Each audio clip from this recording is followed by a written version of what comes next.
We'll begin. All right. Well, welcome to Leadership Academy number 9.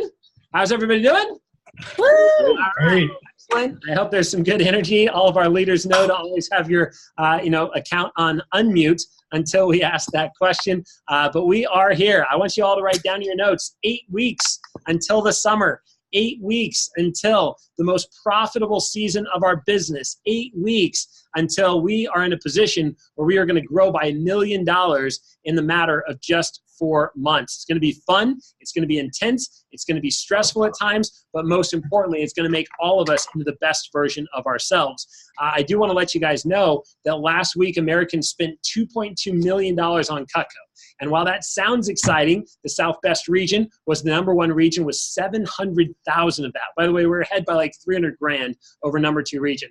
But I got to share that when it comes down to the summer, there are going to be weeks where Americans will spend $8 million to $9 million every 7 days on Cutco. So I want you to compare the difference, right? It's one thing to say, oh, my sales report in my office will grow by 10,000 or 20,000. It's another thing to think about the fact that there will be 500 offices nationwide, all competing for different trophies and #1 spots. And nationwide, Americans are going to be spending over $1 million a day on average with Cutco.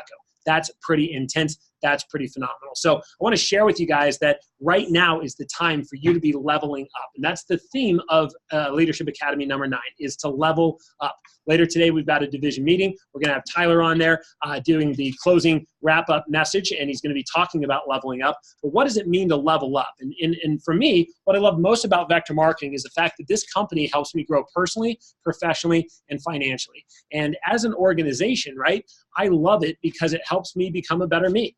And so I want you to think about, over the course of the next 8 weeks, what are some things that you need to level up with? Do you need to level up with your punctuality? Right? If you're a student right now, do you need to level up with your commitment level to getting homework done or being on time with assignments?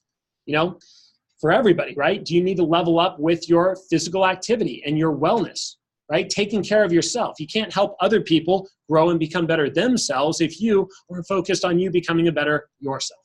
Right? So what is that for you? Is it drinking more water? Is it going to the gym, staying more active, eating more regularly? Maybe it's just going to bed on time so you can get a good night of sleep every single night. But again, we need to really be intentional about leveling up. Maybe it's something in this business that you need to level up with. Maybe you need to level up with your sales ability, leveling up your leads list, leveling up your, right, phone jam skills, leveling up your ability to collect recommendations, leveling up your dropping down and closing ability. Maybe it's as a manager. You need to level up your PDI skills. You need to level up something like, your ability to interview or collect PR names. Maybe you need to level up your PC game, or you need to level up your ability to drive event attendance, right? There's a lot of things that we do with this business that we all need to get better at. And if we're going to take it from last year of 2.3 million to this year of 3.5 million, we need to get back in a position of growth, and that needs to start right now. When I think about growth, I think about how right now we've had a tough start to the year. And here's the reality. Last year, we had 11 offices. This year, we're going to have 7. Now, last year, those 11 offices got us to $2.3 million. But over $1.8 million of that came from the pilot. This year, the pilot's projecting 2.2 as the goal. I think we'll have what it takes to get to 2 million.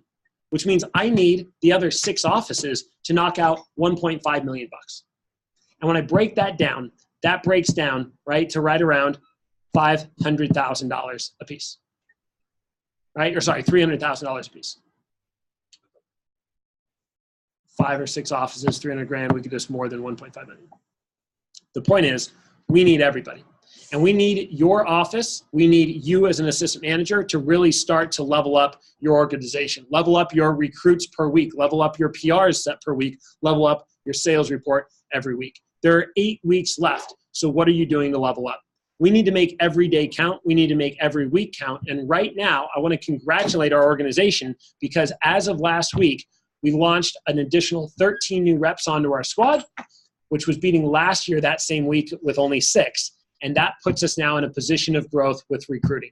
And for those of you who are new, we're going to have a big topic about recruiting. But as you know, as goes recruiting, as goes sales. And in this business, you are in a recruiting business. Anything and everything you do as a leader or a manager will be in alignment with recruiting. And I know that some of you think recruiting is just getting people into an interview. Well, I got to tell you that it has nothing to do with just that. Getting people to do anything is recruitment, isn't it?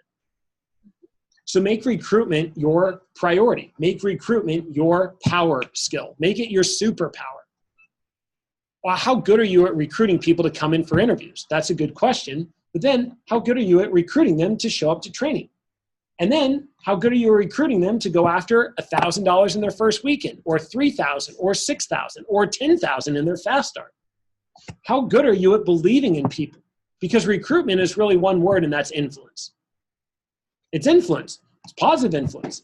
I have a top rep that had a $12,000 fast start, sold $24,000 in 1 month, and that's all the time she had to work for me. She no-showed to 2 interviews, finally got her in. This was back in Colorado. And when I got her in, she didn't want the job because she said, if I do something, I do it all out, and I only have a month to work. She just graduated from CSU Puebla, or CSU up in northern Colorado in Greeley. And she said, I only have a month before I start my full-time career job. I said, well, what do I got to pay you to work for me for that month? I was like, you're too good to let go of. I'm not going to let you leave. Like, you got to work for me. And she's like, well, I really want to go to Europe. How much is that? $3,000. I said, perfect. If I can guarantee I'll pay you $3,000 in the next 4 weeks, will you work for me? She's like, well, how are you going to do that? I broke down the numbers. I got her to show to training. She made $3,000 in her fast start. And then she made over $5,000 during that time. Now, I haven't talked to her for 3 years, but she just reached out to me on Facebook and she said, hey, got a great business opportunity and I have a conference call tonight. Are you willing to jump on? And it just so happens that it's after all of our meetings and I'm going to jump on that. I'm going to check it out. Doesn't mean I'm going to do it. But that's somebody who I want in my network, and that's recruiting. Whatever it takes to get the right people on your team. You know, I think that Tyler Daniels said it best when he gave tips on a conference call yesterday, and he said, recruit the rock stars.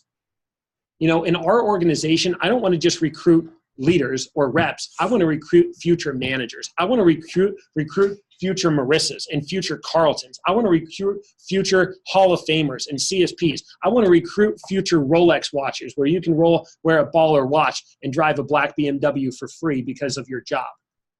I want to recruit future people that are going to go on what I call Matlack tours, which I have every single time. And if you've heard any themes about that, it's great. And every time we take a trip, they're the best freaking tours that you can have. And there are rules, and we can't tell you the rules until you go on your first one. It's phenomenal. That's who I want to recruit. So then we get after your fast start. How good are you recruiting people to become an AMIT? How good are you recruiting people to become assistant managers? How good are you recruiting people to consider running their own office? How good are you recruiting people to show up to meetings and events? That's the business, guys. It's recruiting. That's the fundamentals, and we need to level up. Fair enough? So a couple of dates that I need you to write down in your notes right now that I need you to look forward to, and we'll dive into a few focuses.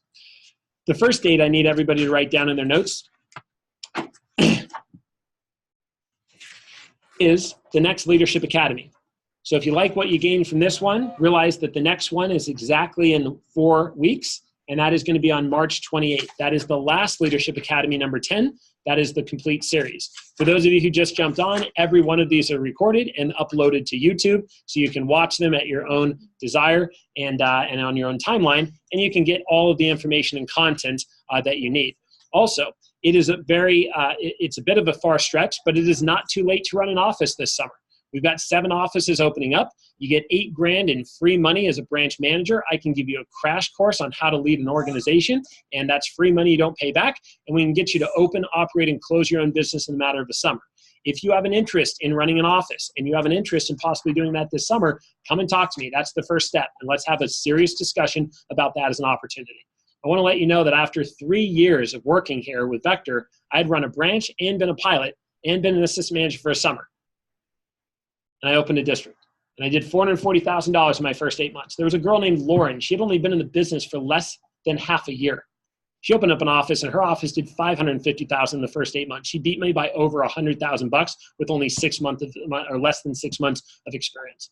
So if you're listening to me talk right now, and you have a serious, a desire to be able to really grow and level up, it's not too late. And we can teach you a crash course on how to run a business and open up an organization if you have a desire for that. If you do, shoot me a text, send me an email, give me a phone call. Let's talk. Sound good? All right, cool. That being said, the last Leadership Academy is on March 28th. Make sure you have that in your notes. Again, 4 to 6. The last couple of things I need you to write down is in April. If you have an assistant manager or you'll be running an office this summer, you're going to be going to something called Summer Kickoff.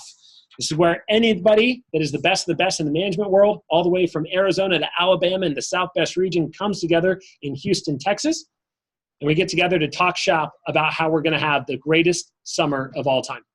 If you've never been to a big regional event, you're missing out. This one's a blast. It starts middle of the day on Friday, the what?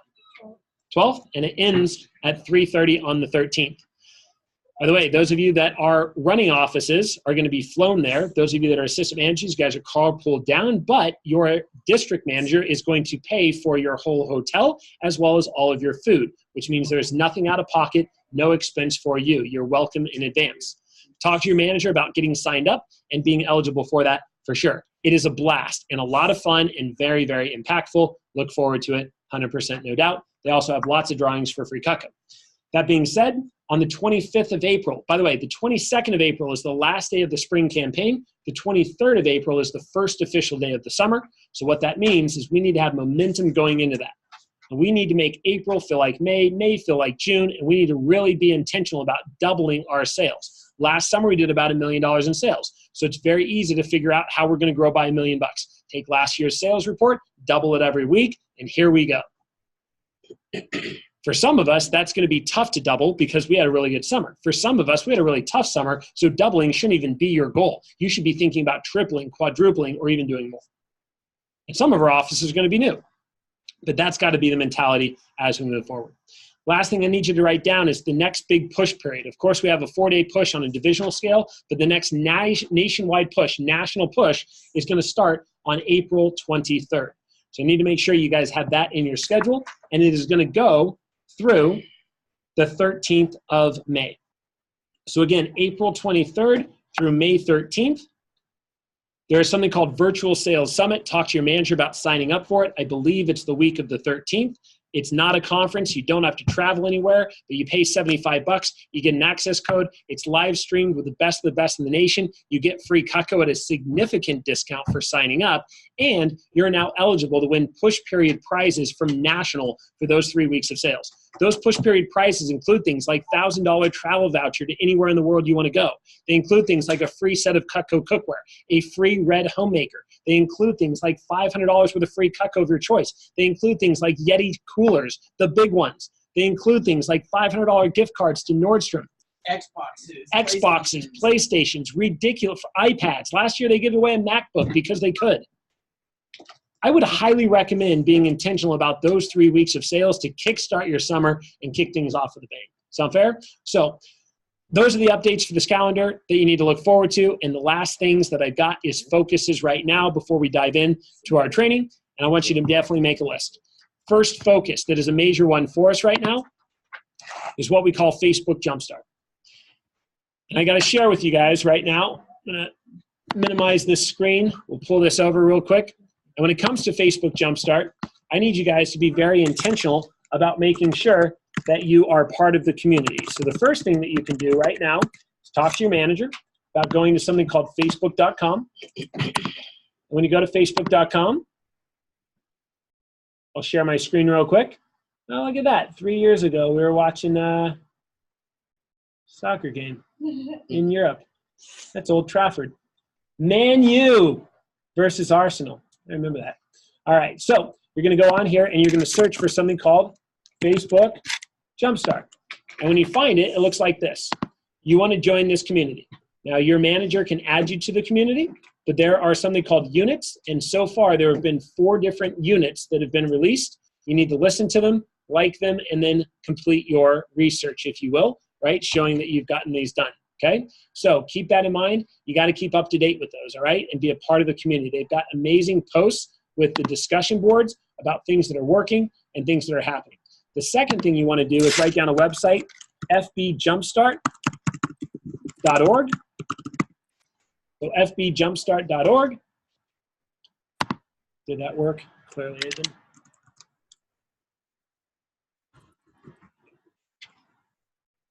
All right. See if this works. fbjumpstart.org. This is the national page to be able to start to actually look at your to actually track your progress when it comes to Facebook Jumpstart on a national level. Now, those of you who are brand new and you're like, what the heck is Facebook Jumpstart? What we do is in our territories, we go ahead and find a way to friend people that we want to recruit for the summer. And then when we get to April 1st, we start to send out messages to these people, and the message is simple. It just says, hey, I'm a local business owner. Our starting pay is $18 for customer service and sales, and we're currently looking to add some people to our team as we grow. So do you or anybody you know somebody that's looking for work? They've done a lot of testing with the verbiage and the exact things, but when you send out those messages, you can send 50 a day, and responses that we get are incredibly high quality recruits. There's a branch office last summer that did Facebook Jumpstart right. And I want to share with you that by doing it right, they sold $91,000 from the 6 people they recruited from Facebook Jumpstart. That means their average recruit from Facebook Jumpstart did $15,000 in sales. And more importantly, the friends that those Facebookers recommended ended up doing an average of $7,000. And you could have removed his entire advertising and mailer program, and he still would have won the national championship because of Facebook Jumpstart and their friends. So this is a big deal. We need everybody on, right? Lovely. I don't know why it's not opening up. I wish that it was. But anyway, it's a forwarding page to a Google link. When you go to this page, it will show you a ton of different charts and where you rank as an office, as a sales manager, as an assistant manager, and certainly as a division. As of earlier today, there were 182,000 friends nationwide that we have already created as a company, and this will be the future of our business. This will be the future of some of our top-level productivity. So make sure you fully take advantage of that because I know it definitely works no matter what. Cool? All right, so what was that? fbjumpstart.org. It's not loading right now. But when you go to that page, you should be able to see the charts and see all the details. So definitely wanted to share that. Cool. Second big thing that you need to be doing right now, right, is your own personal friend list for the summer. And I've been promoting this to my staff, but I want you guys to write down 100 friends. Your objective right now is not just to be working on your Facebook Jumpstart, but to be building your own, right, list of people that you could recommend. Another way that we get a lot of really top quality recruits for the summer is by our assistant managers recommending their friends. Why? Birds of a feather flock together. You're a great person. Your friends are great people. And district managers, I would encourage you to make your own list for where you're from and re-recommend some of your friends. Although you might not get the PR credit from that, again, that's just going to help the entire division succeed and grow at the $1 million plus mark that we need for the year. So, assistant managers, by April 1st. Another thing you want to do is talk to your district manager, go on to the Google form, make sure you update your tab with the name, the phone number, and things like that. Even the same names that you've already uploaded to VectorLive, put them back in the spreadsheet because when we reach out to them through a personal call, we get a different response. I also have to share that people's mindsets change. We've had multiple people that have said no or not interested or turned down the job, and 3 months later, guess what? Their other job sucks. They're broke and they want something different, right? And they come back in, they give it a try, and you just never know. I think that a lot of this business is time and place, finding the right time and the right place to get involved. And I certainly know that was true for me. I don't think I would have sold 12 grand if it wasn't during my winter break, no doubt. Cool. Third thing you should be writing down right now is the triple threat for the summer. Triple threat for the summer and also triple threat for the spring. If you don't know what triple threat is, as an assistant manager, as a leader in your organization, there are 3 things that you should be trying to accomplish every campaign. And those of you who don't know, we have 3 campaigns throughout the year: spring, which is January through April; summer, which is May through August; and fall, which is, of course, the last 4 months of the year. The triple threat program works like this. There's 3 things that you need to be focused on every campaign if you're on AM pay and you're an assistant manager in training or a leader. The first one is your personal sales, and that is hitting Dirty 30. You know, I want you to ask yourself, what do our Dirty 30 events feel like when we have 7 offices with 7 on staff? That'd be 49 people, not including other reps that are all hitting Dirty 30. Can you imagine our Dirty 30 events with 50 people there? Because that's what I want to see. Not to mention, that means our assistant managers every campaign are sharing the income off of, are you ready for this? Yeah, 490,000 CPO. If our average AM makes 30%, that means you guys are sharing the income, right? Off of what? What you said, 400,000? 490,000. It's basically 500. Anybody quick with math? What's 30% of 500? I'll give you $150,000. Raise your hand if you'd like to share the income off of $150,000 every single 4 months. Anybody down to do that? So that's your number one priority. Hit Dirty 30 every single campaign. Number two, you can write down as an AM is your job. And this is to get 3 or more of your friends on the team. And that should happen every campaign.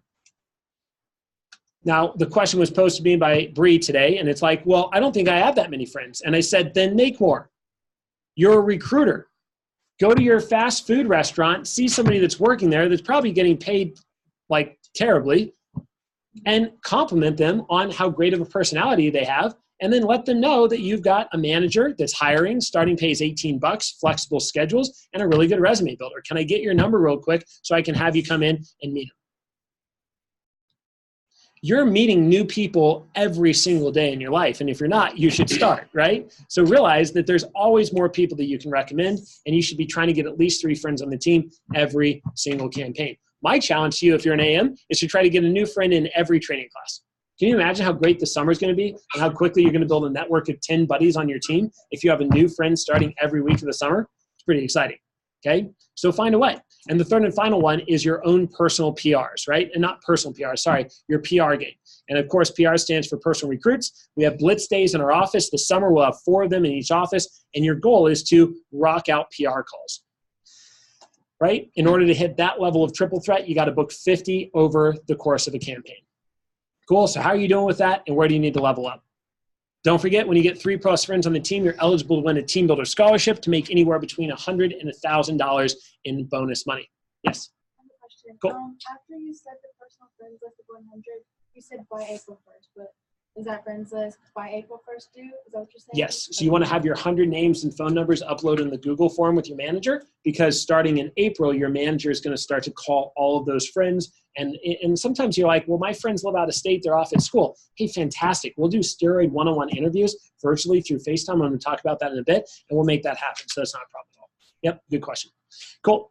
All right, and the last big one, guys, is building towards your May Fast Start. Remember, we talked about on April 23rd, the first day of the summer, you have the 3-week push competition to win an incredible, insane amount of prizes. And so what you should be doing is building your leads list, right?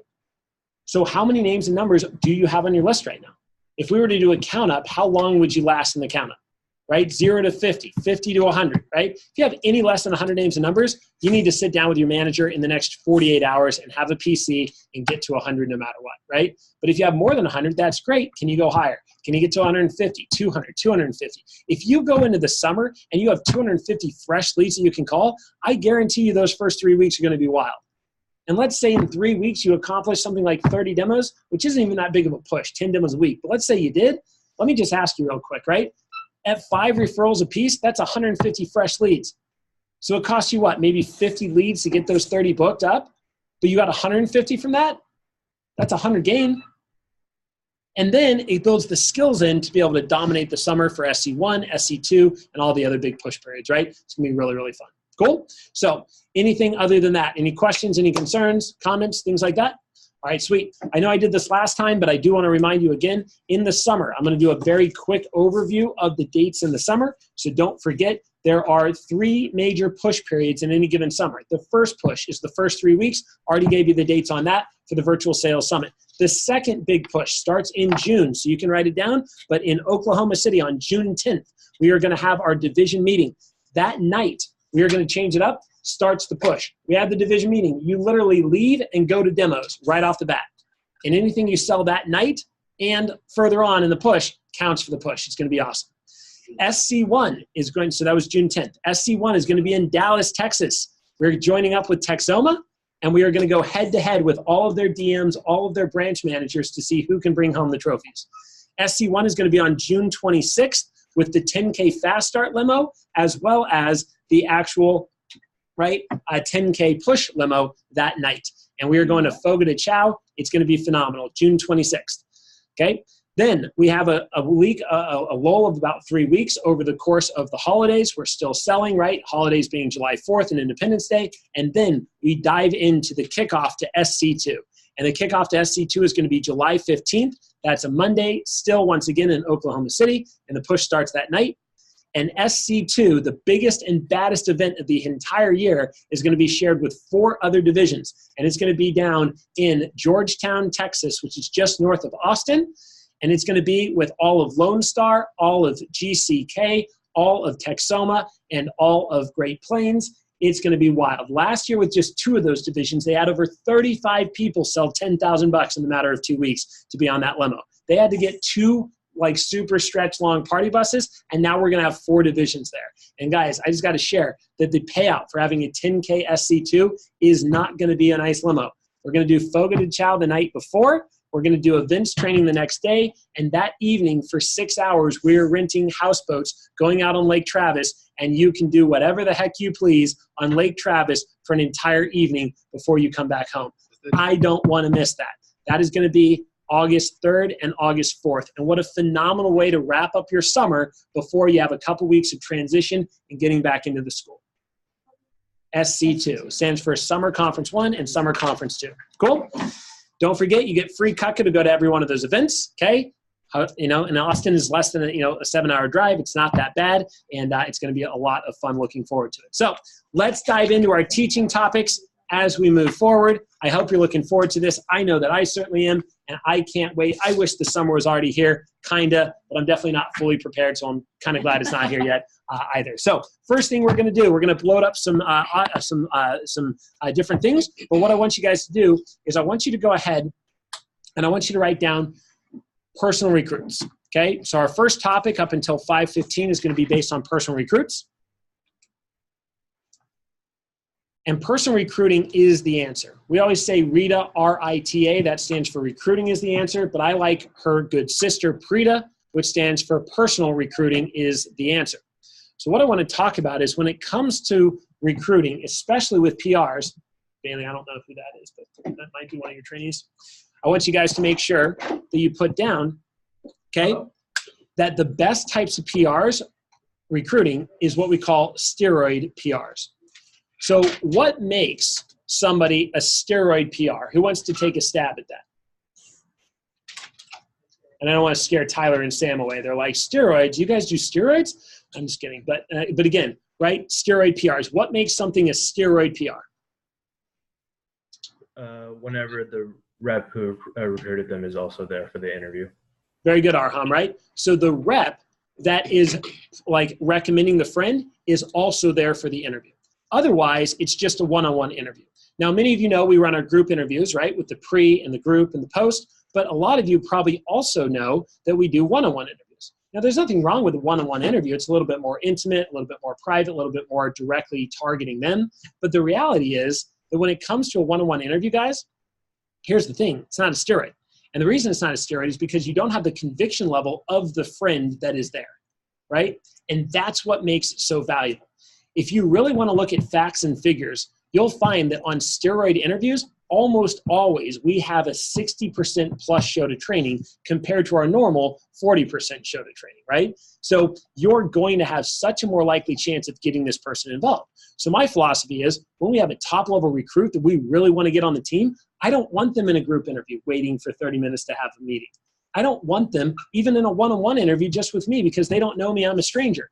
I want to have a sit-down fun interview with their buddy. I want it to be a social time. I want to hang out. I don't even care if it's in the office. I'll go to them. We'll go to Starbucks. I'll take them out to Jimmy John's. We'll go to Chick-fil-A, whatever it takes, right? College kids are bribed by food. So the reality is that I want to meet with them because I know that if I can get in front of them as an influencer, I can get them on the team. And that's what a steroid interview is. So what I want to talk about is step 1. And what you can jot down under steroid interviewing is collecting the best names. Collecting the best names. How good are you at collecting PR names is one question. The second question would be, how good are you at collecting the best names? And the best names are not the names that people are just going to automatically give to you. The best names, right, just like a client. You ask for referrals, they're not writing down all their rich friends. They're not writing down the person who would probably buy 5 Ultimates from you. They're just giving you a few names. So you got to ask yourself right now with your recommendation game, how good are you at getting the best names? And it's interesting, right? Ask and you shall what? Receive. So are you asking for what you want? If you just ask for PR names, that's exactly what you'll get. But if you ask for high quality names, then that's even better. So you could do this in an interview, you could do this in a training, and honestly, I would do it in every PC and one-on-one. So we're going to do a live role play right now about what it takes to ask for great names and what it takes to generate getting those great names as we move forward. The first thing that we're going to do is pass this guy around, and this is what we call our Steroid PR PC. So if you've never seen this before, I'm going to load this up, and we can look over it. We'll take a couple minutes. This isn't going to be a full role play because we just don't have the time, but I definitely want you guys to look over this and check it out. So what is a Steroid PR PC? Well, if I want to duplicate anybody on my team, I'm going to sit down with that person individually, and we're going to talk about how we're trying to build the team and what we're trying to go after to make that growth happen, right? So one of the things that I like to do is have the Steroid PR PC. For those of you that are on the recording, I apologize. This is not loading for me. There we go. And I can share this over here, and you guys can check this out. So, all right, so let's look over this briefly. It says, number one, dig in, right? So let's see. Bree, you're right across from me. We'll go ahead and role play a little bit. So, hey, Bree, how are things going lately? They're going all right. Okay, cool. You having fun with the summer so far? Yeah, I guess so. Okay, you ahead or behind on the goals that you got so far? Well, I'm a little behind, but Okay, cool. You got a big push coming up, and I know you got really good phone time plans, so I'm fired up for that. By the way, how'd that big paycheck feel last week when you made like $500 in 7 days? that felt real good. Pretty strong, right? Well, listen, I know you didn't hit 10K for your fast start. I know you're going after that. You fell a little bit short, but you still made over $1,000. And it's not about if you hit it in 2 weeks. It's about how quick you can hit it now. And I guarantee you that if you hit that mark by Monday and then you go into your push, it's going to feel really, really good. So I'll tell you what, have you thought anything about like your future after your fast start or what you really want to accomplish this summer? No, not really. I'm just going to go with the flow. Okay. Got it. Well, I don't know if you've ever thought about running an office or even being an assistant manager, but you have a lot of the character traits that we like to target and build around as we build the future of our division over $5 million. I think that's a future conversation that we can have, but I just want to encourage you to keep doing what you're doing because it's working and you're definitely turning some heads and impressing me. Sound good? Good. All right, cool. Well, hey, first off, I know you made a lot of money. I know you're very money motivated. I know you're very competitive. Those are a lot of the things I love about you. But ultimately what it comes down to is I would love to see you advance in this business. I would love to see you really improve your time management skills, improve your ability to work around school and really build your resume. I know you've talked about business ownership in your future. That's something you want to do. And I think the Vector is one of the best grounds for you to learn entrepreneurship and to learn the fundamentals of that so you can take it with you for the rest of your life. And we don't know, maybe this is just a summer fling for you right now. Probably this could be something a little bit longer than that. And who knows, maybe you're the next me, running your own office. But here's what I want to tell you. Right now, our goals for the summer, we're going after $1 million. And that's going to set us on pace to go after $2 million for the year. And we're building towards one of the number one offices in the company and definitely the fastest growing division in the organization. And honestly, we can't get there if we don't have more people like you, right? You probably heard me say this in training, the big army always beats the small army. So we need more people just like you. We need people just as good as you to be able to level up and layer up. And I think about the future competition of SC2 that we're going to go into. I want to be able to, not even fit everybody on the bus and on the boat. I want to have to buy like 2 boats. I want to be broke because we have so many top people on there. And honestly, that's not going to happen just by taking what we get. That's going to be happening by going out there and getting what we want. And so I want your friends. I want your friends in the team because I know you went to one of our top high schools. I know you were well connected. I know you're an athlete. You know a lot of other athletes. And birds of a feather flock together. And listen, I know that you also gave me a lot of names in training, but the names that you gave me, those are probably just the names that you could think of off the top of your head. Some of the names that you didn't give me were people that already had jobs or internships or maybe were really busy for the summer. They were the rich kids that have all these travel plans. They're going all over the world, and you just don't feel like they have time for the job. And I just want to share with you that those are the kids that I want to work with most. In fact, if they are busy, that's exactly why they need a job like this, because a job like this is going to give them the freedom and flexibility where they can work for 3 days, travel for a week, come back, make another $1,000 in 4 days, take off for another trip. And I've had so many people do that over the years. And I really think that right now we might just be prejudging them a little bit. We might just be overthinking whether or not they could do it. And the way I look at it is I'd much rather those people hear about the job from you than hear about the job from me. And also, I'd rather those people at least know the job exists, even if it doesn't work for them, than to not even know that it's out there. Does that make sense, Bree? So what I want to do with you right now is I want to talk about how we can get some of those people in the team and some of those people in the office. Some of those people you probably already recommended through the PR app. I appreciate that, but I just got to share with you that when you recommended those people, a lot of them just looked at the link, ignored it, got distracted, and didn't do anything about it. So I want to go back through all the names you've already recommended. I want to remake your top 5 and your top 10. And I really want to think about who not only could help us hit our goals, but who would be the people that you really feel like would benefit from Vector. Does that make sense? So let's go ahead and go through your phone right now. Let's not prejudge anybody. And I want you to think about this. If we knew that the people you had in your phone would guaranteed make $2,000 in their first 2 weeks on the job, who would you recommend? All of them. Okay, but who would be your top 5 or your top 10 picks? If all of them would make $2,000, then who would be the ones that would make $5,000? Who would be the ones that make $7,000? That's who I want to talk to. And that's what this is all about. Clearly, I'm not having this meeting with everybody on the team because not everybody on the team is at your level. And so I want to know who the best 5, the top 10, who are the friends that you might have already talked to and already turned you down. They might have even made fun of you for doing this job. Maybe they don't even need the money. In fact, oftentimes what I see is the kids that don't need the money are the ones who do the best at it. Because they don't sell Cutco because they have to. They sell Cutco because they want to. And they also sell Cutco because money can't buy you experience. So who are the kids right now that might be from really wealthy families, but they need an experience like this to level up their resume and be able to get a future dream job? Cool? Can we make a list? All right, awesome. And then we go right into phone switch and right into booking those PRs. Everybody with me on that? Okay, sweet. Good. Let's give Bree a big round of applause for being my steroid recruit right there, or steroid PR PC. And I hope that makes sense. I hope that works out. For those of you that were on there, you didn't miss too much. Creating buy-in at the bottom and then getting names. Talk to your manager about getting that document. And I highly recommend that you guys role play that, right, with each other and role play that weekly as you get closer to the summer. Obviously, district managers should be the first people who are doing those types of PCs. But again, as an assistant manager or a recruiting manager, it would be your role or responsibility to even get better at those and do those as well. All right? Before we move into the second step, who here has questions or concerns about what we just did there? Any questions, any concerns? Is it okay to do that on day 11? Absolutely. I mean, listen, if I've got a kid that did $3,000 or $6,000, if I've got a Sam, I would have that on the day 4 PC. I mean, you got to remember in the summertime, every day is worth 1 week in the non-summer, so I'm not going to wait, right? As soon as I can get that might even be a side conversation that I have with somebody after they booked up 2 demos and an 8 a.m. phone jam, but I need more PRs set for training that week. So, yeah, good question. Other questions, concerns, comments?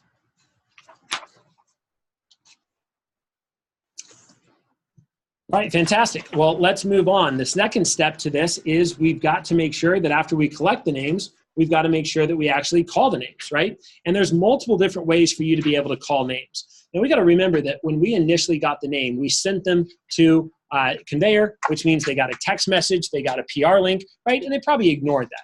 And oftentimes what we find is that lost texts or unreached are not because they're not interested. It's just because, they clicked on it or they were busy and some other notification popped in that was, more important, and they went to that instead and kind of forgot about it, right? So just realize that multiple impressions are key here. And we want to make sure we continue to reach out to those types of people. I look at last summer. I think we collected as like a division, well over like 30,000 names, throughout the summer. But we definitely did not even launch close to 30,000 PRs, right? So that means there's a lot of people out there that have heard of Vector but never even came in for the interview or checked it out. And again, I'm okay with people not being interested in this job. What I'm not okay with is people not knowing the job exists. And that's why we want to share it with everybody. So a couple of documents that I'm going to share here. One of them is going to be called the Steroid PR Call. And the other one is going to be the texting program. I'm not going to go into the texting program too much in detail or pull it up on the screen, but I do want to make sure we do the PR call. As far as the texting approach goes, guys, this is just an initial text. The only version of the text, or the only thing we send the text for, is to get the rep's attention. After we have their attention, then we call and we follow up and do the actual phone call. Does that make sense? So there's a couple of different versions that you can use here. I'll pull both of them up and you guys can see that. And again, you guys should have these documents, emailed to you, or your manager does, and you can check it out that way. So let me go ahead and share this screen so you can see what I'm talking about. But this is Taylor Barber's texting script. So let's go ahead and look over this guy. It says, I'll call Kinsey. So ring, ring, ring. Hello? Hey, Kinsey, my name's Nick. How are you? I'm good. How are you? I'm really good. Hey, thanks for answering. Just to let you know, or this would be the text. So I guess we're not talking. Anyway, Yeah. I just got too excited about calling people. All right. So, hey, Kinsey, my name's Nick. I'm a business owner. I work with Cutco, and your friend, Jerry Hillman. We offer an $18 base rate and flexible schedules around school and other activities. He actually gave me your number, so I wanted to reach out. I have a few more positions to fill, and we're in the Edmond area. Are you interested in more info? Perfect. So once I get that yes, then I'm going to send a response that says, okay, great, I'll give you a quick call. And really what that does is just give them permission to see that you're not a random number. This is not a mistake, right? And it actually allows you to be a lot more productive, because if you send that initial text and get a response, when you finally call, they're going to answer. And if they don't answer, they'll probably text you back and say, sorry, at work, can you call me at blank? And you'll say, yep, and you'll still book them up. Everybody with me on that? Okay, then you'll dive into the phone approach. So now we can call Kinsey. Ring, ring, ring. Hello. Hey, Kinsey, this is Nick. How are you? I'm good. How are you? I'm good. Well, hey, I just appreciate you for answering and making some quick minutes for me. Like I mentioned, we're doing some hiring right now, and the positions we're hiring for is just simple customer sales and service. So it's the same thing Jerry does, working with customers, explaining products, helping them place orders. And by the way, how do you and Jerry know each other? We went to high school together. Oh, very cool. Did you just graduate this year? Yeah. Okay, awesome. Very good. And what high school is that? Edmond North. Edmond North. Okay, excellent. Well, do you know blank, blank, blank, blank, and blank name from Edmond North? Yeah. Cool. They're all some of our reps too. In fact, one of the reps that I just mentioned from Edmond North actually has already made $3,000 this summer with the job, and planning on making over 10 grand by the end of the summer. So again, that's not everybody, but blank really works hard, and that's why they've been able to do that. Do you have any plans for college or anything right now, Kinsey? Yeah, I'm actually going to OSU OKC. Oh, that's awesome. What are you going for? Medicine. Okay, perfect. Is that kind of the dream job for you? Yes, sir. Great. Well, a lot of the skills that we offer here can really enhance resumes and help people land internships and things like that. So we can talk more when you come in. But just to let you know, the easiest way to get more information would be to stop by in our office and go ahead and come in for an info session or interview. That way we can explain the details of the position, answer all the questions that you have, and see if it'd be a good fit. I'm actually sitting here right now with Jerry, and that's why I wanted to reach out. What does your schedule look like for tomorrow afternoon? I'm free tomorrow. Okay, perfect. And Jerry, you're free tomorrow afternoon too? Yeah. Okay, cool. Well, Jerry's already going to be in here, rocking out, making some good money. By the way, Jerry, and I'd have this on speakerphone. By the way, Jerry, how much did you already make in your first 3 days? $400. Oh, $400. So not bad. Not sure where you're working, Kinsey, but I just want you to know we're very flexible around schedules and things. So why don't we shoot for tomorrow around 4:30? Does that work for you both? Yeah. Yeah? Yeah. All right, perfect. Awesome. Well, just to let you know before I have you get off the phone, I'm going to send you a text with our address. You'll also get an automated text from our system. And just to let you know, our office is actually located on South College Road. It's a big tan building right next to the door with Alpha Omega Church. And when you get here, park up front, come on up the stairs. We'll be the first suite at the top of the stairs. And just to let you know for your interview, just make sure you show up a little bit early so I can get to know you better. Dress professionally, nothing too fancy. And just make sure you bring some notes if you want to take any. Sound good? Sounds good. Awesome. Hey, thanks so much for answering. Really appreciate it. Can't wait to see you here with me and Jerry tomorrow. Cool. So questions, concerns, comments on that? And then, of course, what are the last two steps here? Well, first off, you got a follow-up text. Bryce, your interview will be tomorrow at blank. Our office address is blank, and maybe send them some additional tips on how to find you. And here's some stats and tips. 8-to-1 text to schedule rate is pretty normal.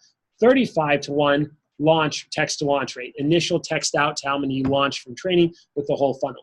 When sending messages, go to Vector Live on your cell phone, click on Person Recruit, set the filter to referred by, enter the rep's name, and then set it to 500. That way it's easier to keep up.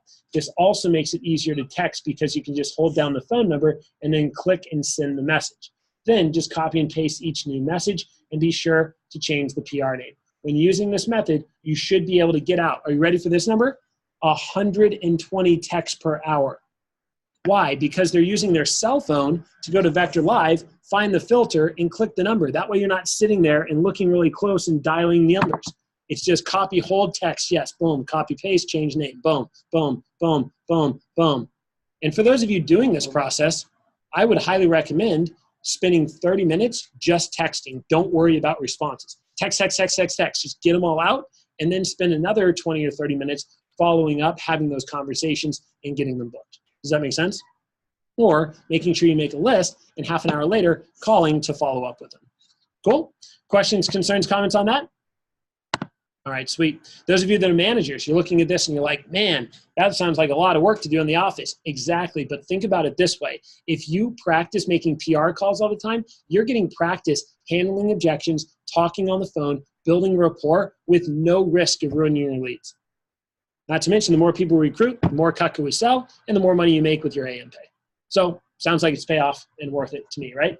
Okay, cool. One last approach that I want to teach you is the John Bergman one. This is more designed specifically for steroid calling. And again, I don't think the words are nearly as important as the music. Some of you probably noticed that I kept this pretty simple as we went through it, but I definitely want you to make sure that you're paying attention to this guy as well. So this is one by a guy named Jake Bergman, one of my buddies back in Colorado.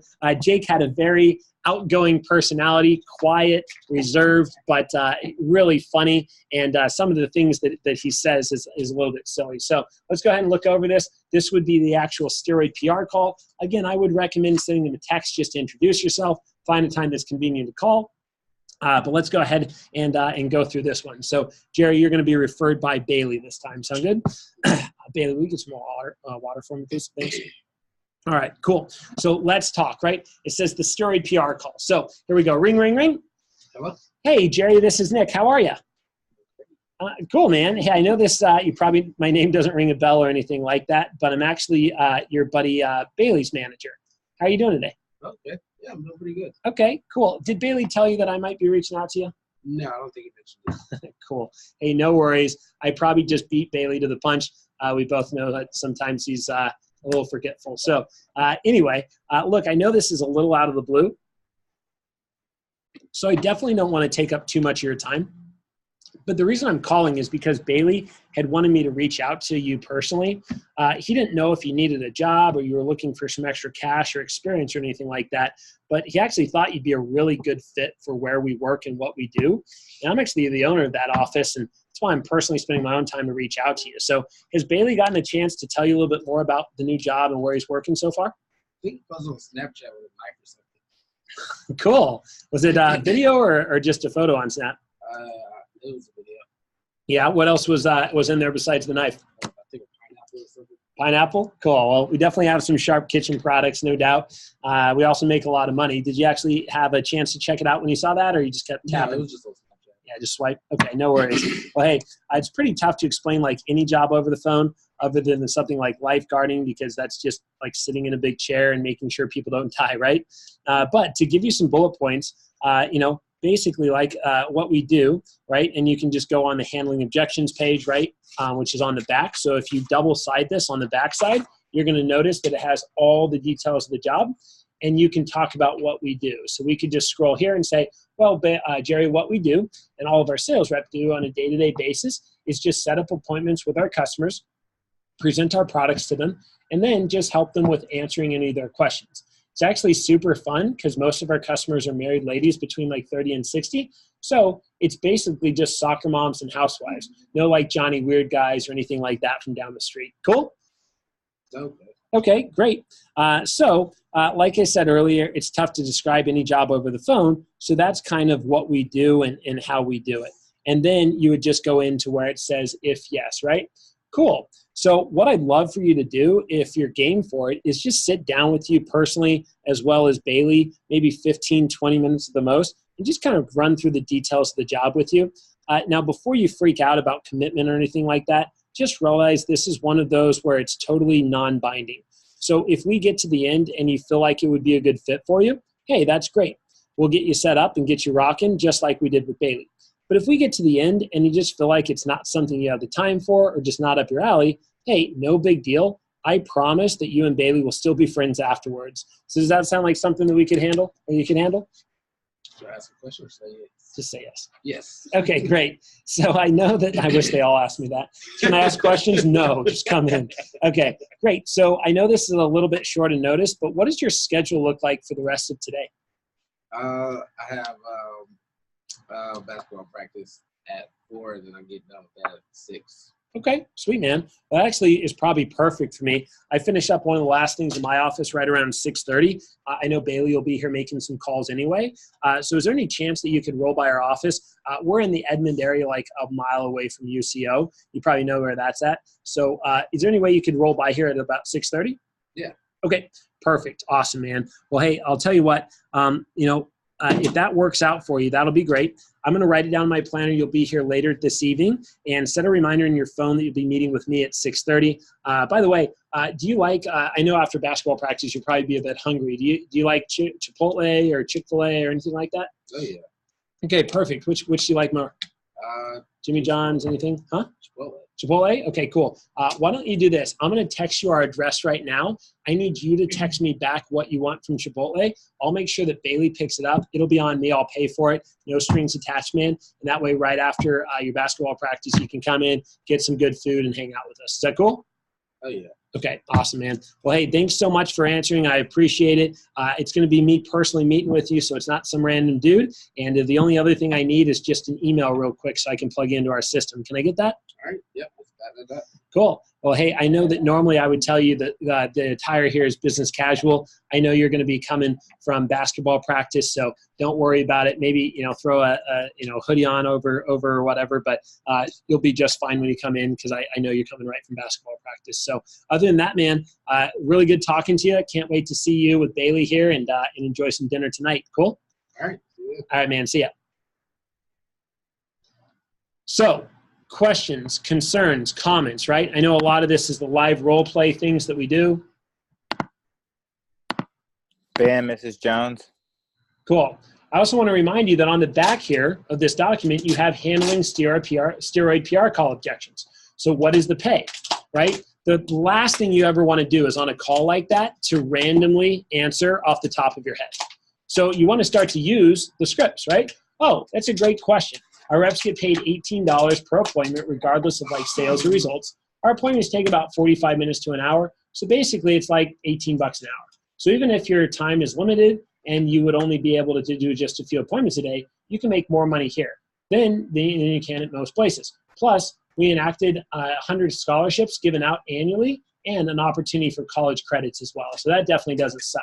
We also have a commission side to the pay, but I'll tell you about that when you come in and sit down for some lunch. Right? Is it door-to-door? Oh, no way, dude. Door-to-door is way too sketchy. I definitely wouldn't have been able to work here for as long as I have if it was door-to-door. Plus, I don't believe in a program like that either. All our appointments are just professional times where we set them up through word-of-mouth referrals. So that way, our reps are only showing Cutco to people who are already interested in taking a look. Right? Hey, can I talk to my friend? I'll get back to you later. Hey, normally I would say, of course, but take as much time as you need. But my schedule fills up really quickly, and I'm afraid that if I got to call back in a day or two, I really wouldn't be able to give you a guaranteed shot at a meeting. So I would have to say, I'm sorry, all my positions are filled, So do you have any idea of a tentative time that would work for your schedule? You can always reach out later if it doesn't work. I would just hate to have somebody set up instead of the best like you. That's why I'm calling, right? Oh, I'm really busy at work, or I can't talk right now. By the way, just to clarify one thing, if somebody says they're really busy at work and they can't talk right now, then why the heck did they answer the phone? Never feel bad about that, ever. When people answer their phone and then say, I don't have time to talk, that's their fault. If they didn't have time to talk, why did they pick up? Are you with me on that? That makes zero sense. It is like nails on a chalkboard when I hear reps apologizing to people because they're in the middle of dinner. That's their fault. If they're in the middle of dinner and dinner meant that much to them, they shouldn't have what? Answered. Don't apologize for that. If they say, oh, in the middle of dinner, your answer to that is, cool, then I'll make this short. Oh, I'm busy at work right now. I can't talk. Great, then I'll keep it to 30 seconds. Are you with me on that? That's their fault. If they really were in that kind of position, you don't owe them an apology. You didn't know that. And if they were in the middle of that, they shouldn't have answered. Okay, anyway, I'm off my soapbox, but that frustrates me. Okay, all right, next thing, right? always circle back to, so what I'd like to do is, if you're game for it, sit down for you 15, maybe 20 minutes, blah, blah, blah. I think it's really important to mention a couple of key things. It's laid back, it's fun, and the pay is great. I think it's also important to mention that, hey, this is not an interview. It's just what? It's an info sesh, right? It's an info sesh. Just come and hang out. And the third thing is bribe them with food. Bribe them with food. $5 to $10 for me to get in front of one of the best kids that's recommended to me? Yes, please. Anytime, any day, I'll take it. So coming up for air real quick. Questions, concerns, comments on that approach and on how we do that. Cool. All right, fantastic. One last thing that we're going to role play then is the actual steroid PR interview. And that's the third and final step, is the interviewing. So I'm going to do a quick role play of that. And this is my favorite part. Now you've put in all the hard work to collect the names. Now you've put in all the hard work to get them to show up, right? So now you've got to put in all the hard work to actually get them to, right, show up to training and like the job. So let's talk about the steroid PR interview. I'm going to drag this over here so you guys can check this out, and we'll go ahead and share the screen, and we are right on track. So we're going to do a very quick version of this, but actually it'll be probably normal pace. The difference is we won't spend much time building a relationship. When somebody shows up for a steroid interview, I'm going to greet them, give them their food. They're not going to fill out an application, and for the first 5 to 10 minutes, we're just going to chat. What are we going to chat about? Everything that's on this sheet, right? So let's talk about it. It says where office is best. You can show off the great vector environment. You can show off all the fat checks that you have all around your office, right? And all the different decorations and the contests and promotions. But again, whatever you want, right? In our office, clearly I have Marshmallow on my board because my kids think he's great. And that's on the back board right now, right? It's like just showing it's a fun, cool community, right? And that also is where they're going to be showing up for training. Okay, you can also do Skype, or you can do things like FaceTime. Nothing wrong with that, especially with the timeline right now. A lot of kids are out of state at college and stuff, so we should be definitely getting them involved with our program before they come back and find a different job. Okay, again, PR team builder, right, should be there. That's what makes it a steroid. It's less intimidating, easier to schedule a meeting, and probably the most important part is you can use their friend, right? If I'm trying to interview Jerry right now, then I can ask Bailey. Bailey, what's your favorite part about the job? Bailey, were you nervous? The people? Cool. And when you started, were you nervous? Yep. You're pretty nervous too? How many demos did it take to make your first sale? 2. 2? Now, did they say they were going to buy? Nope. They didn't? What did they buy? Got it. So basically, he had his first promotion on his very first demo, made $100 in an hour. You ever made $100 an hour, Jerry? No. It's pretty common here. In fact, some of our reps are actually at 30% commissions, so they'll actually make $300 to $400 in an hour. One of our reps actually earlier today, had a $900 order, and she makes 20%. So she made $180 in an hour. It's just what we do. By the way, Bree actually did that. She's sitting right on the other side of this computer screen with a huge smile on her face, and she's like, oh, that's me. Bragging about people, public recognition, right? These are things that work. And this is why the steroid community works so well. So let's jump into the actual interview. So now we're going to go down here, and after we build rapport, we build up Bailey, we build up Jerry. Let's dive in. So, hey, Jerry, thanks again for coming in. How's the burrito from Chipotle? Oh, man, it's great. Pretty solid. Cool, man. Well, how's basketball practice for you? Pretty good? Yeah. Oh, All right, sweet. Are you training for like college ball or anything like that, or what? Yep. You are. Cool. Where are you going? To Duke. That's We're about awesome, to win man. the championship. Okay, I guess so. That's fantastic. Congratulations. I knew I got high-quality names. I wouldn't say that. Okay, here we go. So I just let you know, Jerry, this isn't an actual interview. It's just to give you all the details of the program and see if it's the right fit for you. Because of Bailey's friends or Bailey's success, we know that you would be really, really good at the job, and that's why you're here. So again, at the end, if you're not into it, no big deal, dude. No harm done, and hopefully you enjoyed your burrito. Cool? Okay. All right, great. Well, hey, just let you know, this is not normal. Most people have to go through an interview that takes 3 steps, and we only select a few people from that. But because Bailey highly recommended you, I told him I won't even interview him, man. If he wants it, I'll give it to him. I'll get him on board. So tell me about where you've worked at in the past. What kind of other things have you done? Worked in fast food. Fast food? Okay, cool. Are you still working in fast food, or are you kind of looking for something different now? No, just doing school right now. Okay, got it. So no work for the summer. You have any big travel plans or anything coming up? Maybe a couple of vacations over the summertime. Got it. Okay, that's cool. And then right now you got a vehicle, easy to get around and drive? Oh, yeah. Okay. What is your class schedule for the summer? For the class schedule for the summer? Oh, yeah. No, I don't have any class schedule for the summer. Got it. So it's just basketball practice, staying in shape for Duke and everything? Cool. How many hours a day is that? About 2. Okay, so you got still a lot of time in your hands. Sweet. Awesome, man. Good. Well, right now we're building a championship organization. This organization is called Edmond Elite. We're taking it to the top. And one of the things we're really focused on is personal, professional, and financial growth. And the way we build our organization is around key players like Bailey. You know, future leaders that are really going to stand out. Bailey keeps doing the right things. He'll be promoted to an AMIT position in the future. He'll get into a program called Leadership Academy, where he can actually go through a process to learn how to open, operate, and close his own business in a matter of a summer. And the company gives him $8,000 that he doesn't have to pay back to be able to build those types of skills. So we still have room for that too. And if you end up doing well, that'd be an option for you for sure. Sound good? So let me tell you a little bit more about the job. What have you already heard from Bailey? What do you know about the work? He just said the knives are awesome. Knives are awesome. That's pretty much what we always get. So Bailey, we got to teach you how to explain the job in a little bit more depth, but knives are awesome. I'll take that. So just to let you know, our company actually started in 1949, and we sell about $200 million for the Cutco. So let me show you this national sales report. Last week, Americans spent about $2.2 million in 7 days with us. People are buying a ton of this stuff, and really our problem is we just need a lot more people on the team. We're also the #1 work program in the world for a college student because of the flexibility and the experience that it provides. And I don't know if Bailey mentioned it or I did on the phone, but since you are going to Duke, that might be on a scholarship. But we actually award over 100 corporate scholarships every year, and for over $100,000 in scholarship money. So it's pretty awesome that just by doing your job, you can earn extra money for school. You know what I mean? So what's really cool is that we believe our products sell themselves. They're all made in America. They're #1 rated, and they're guaranteed forever. Basically what that means is you buy it once, you'll never have to buy again. You'll have it for the rest of your life.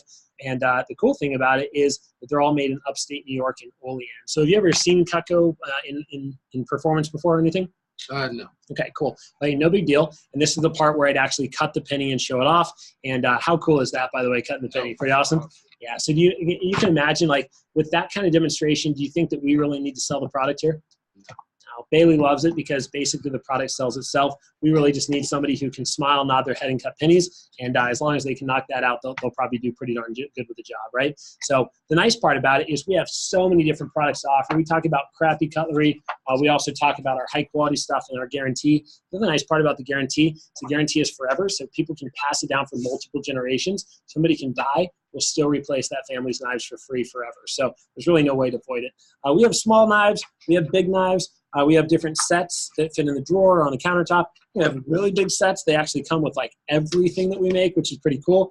Baby, I think, have you sold an Ultimate yet?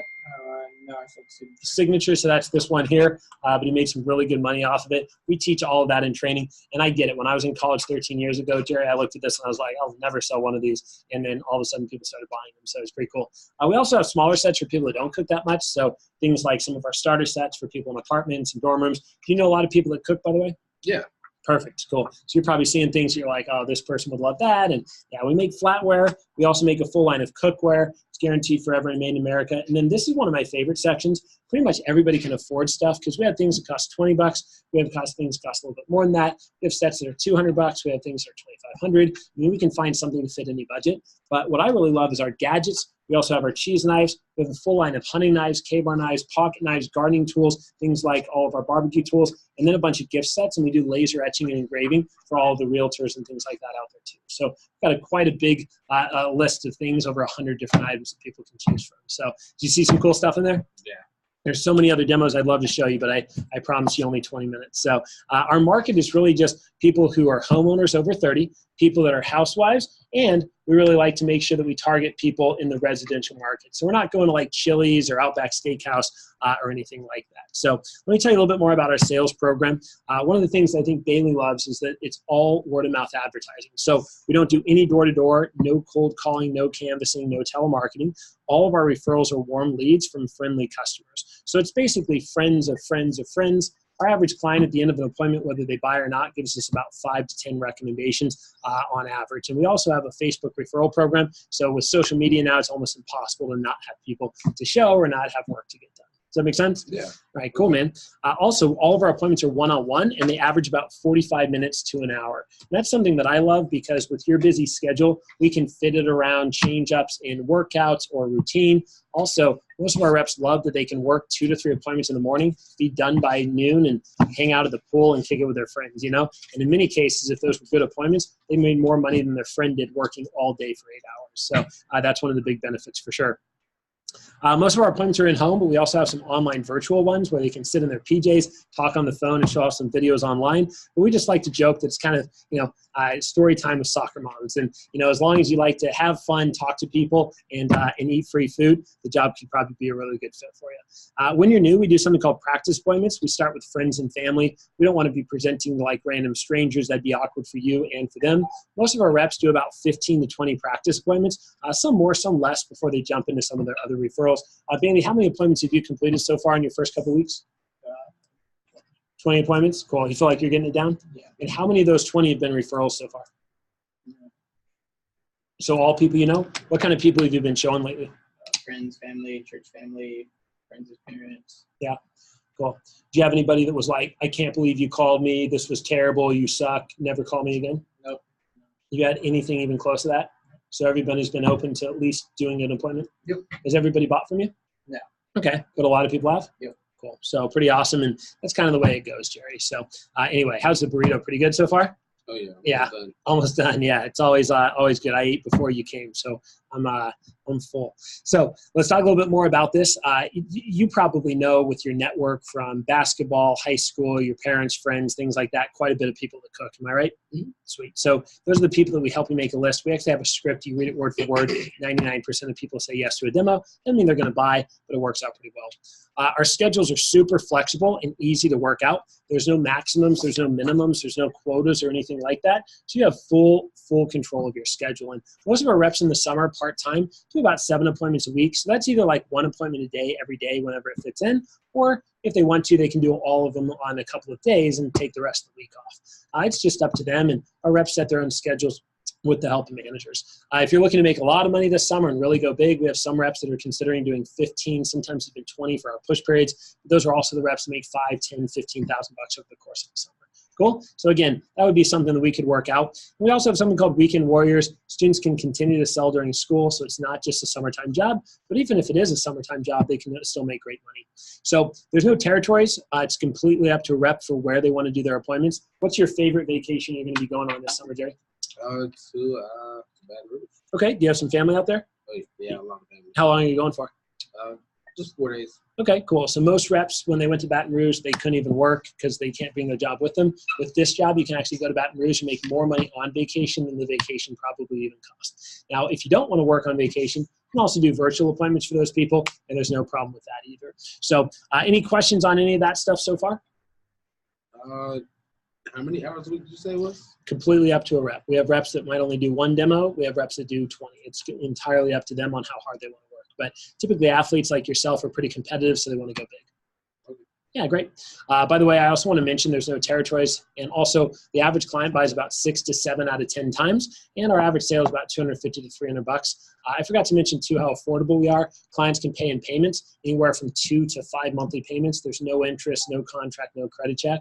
And the beautiful part is that means like $1,000 order, like one of our reps had. It's only $200 today to the client, and the client pays over time, but the rep gets paid right away. So a lot of our reps love to do the payments because they all they have to do is just sell a lot of knives, and we kind of pay them a lot of money. Cool. All right, awesome, man. As far as our pay goes, we have a guaranteed $18 per appointment. And again, you probably remember average appointment takes how long, Jerry? About an hour. Yeah, about an hour. So 10 appointments in a week, not bad, making $180 even if they sold nothing. Now our commissions start at 10% and they go up based on career sales. More a rep is sold, more that they start to make, and they start at 10%, they go up to 30. And once a rep has sold $10,000, they're now officially making 30%. They've earned $2,000 up to that point, and now they can kind of work part-time and earn full-time for the rest of the summer.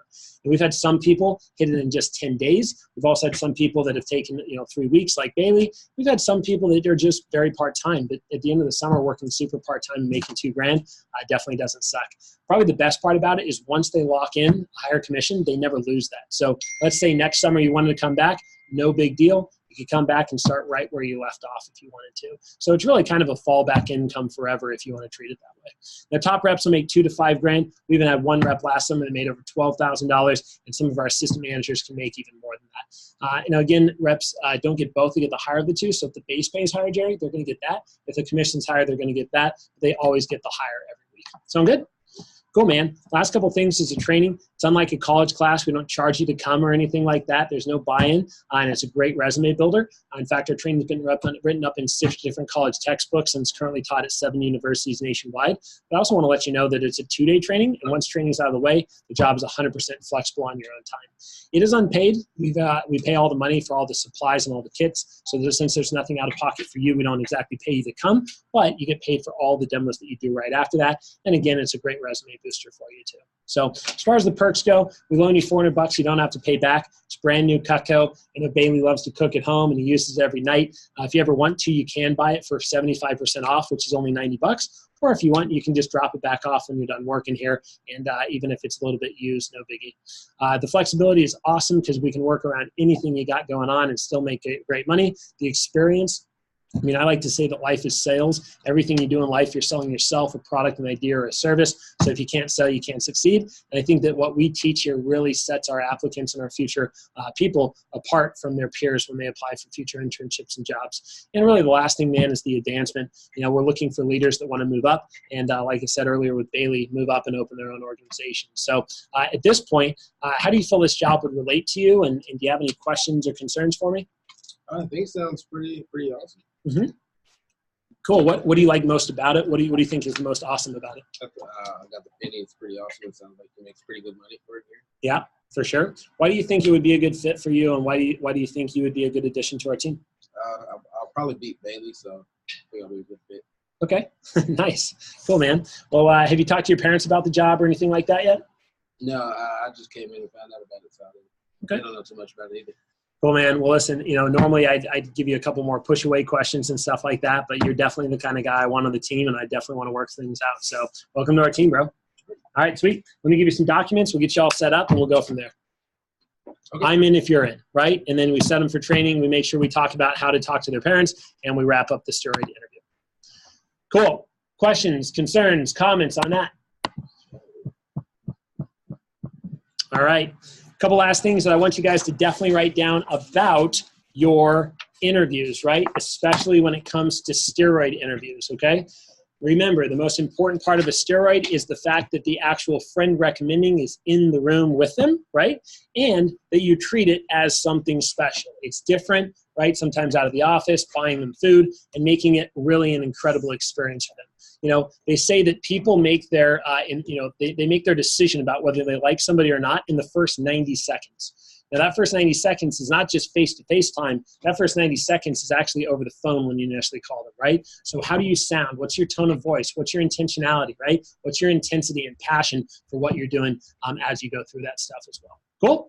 All right, excellent. Let's give Jerry, as well as Kinsey, as well as Bree, a good round of applause. Very nice work. Thank you guys for being my role play partners, and I appreciate it. Assignment for everybody to write down in your notes is that you guys want to make sure that you role play each one of these approaches 3 times a piece. You want to familiarize yourself with them, and you want to start to work with your manager to run some of those in your organization and in your office as we move forward.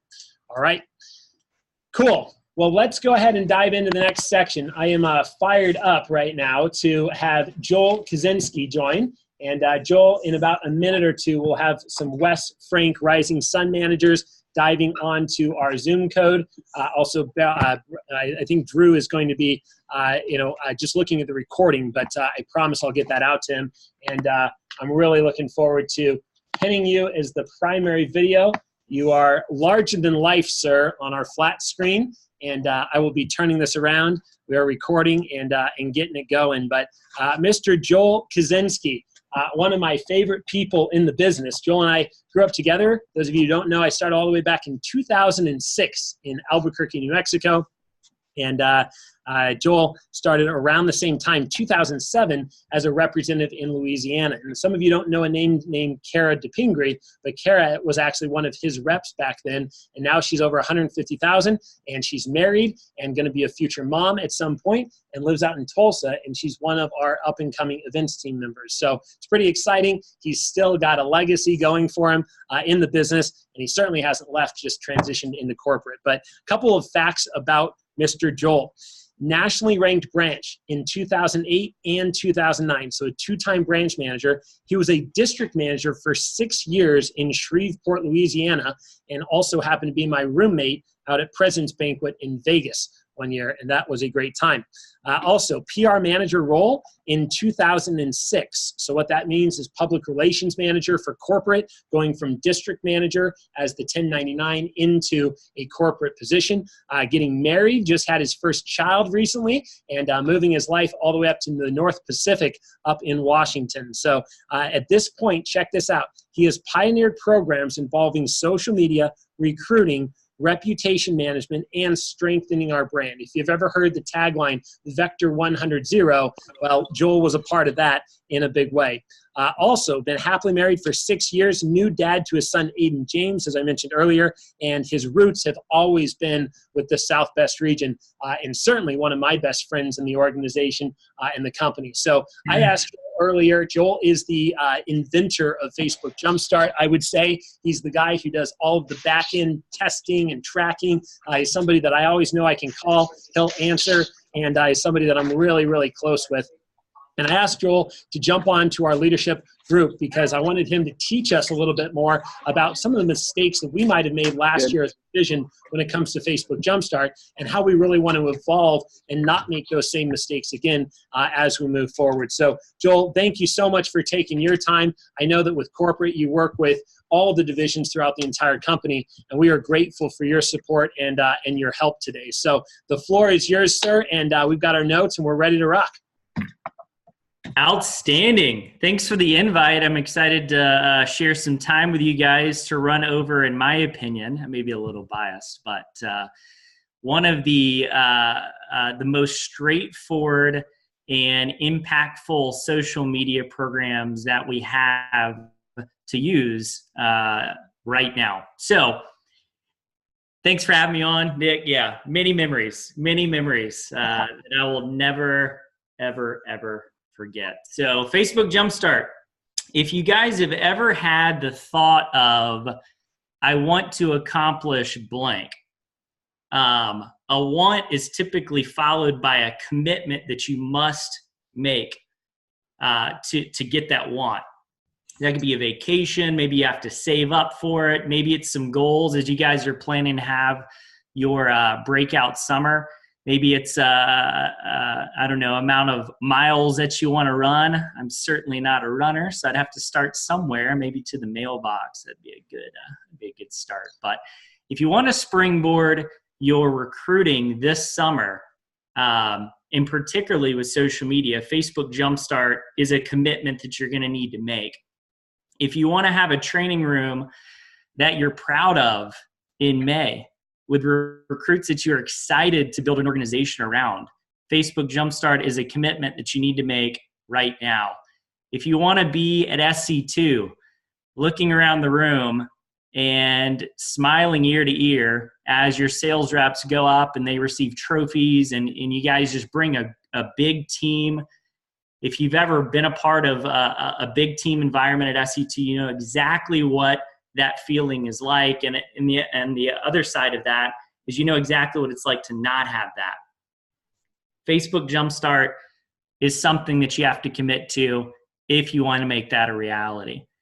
What could your development look like in the year 2020, right? Even if you're a branch manager, how many additional managers could you put out from making the commitment to Facebook Jumpstart? So what does that require? It requires simple activity.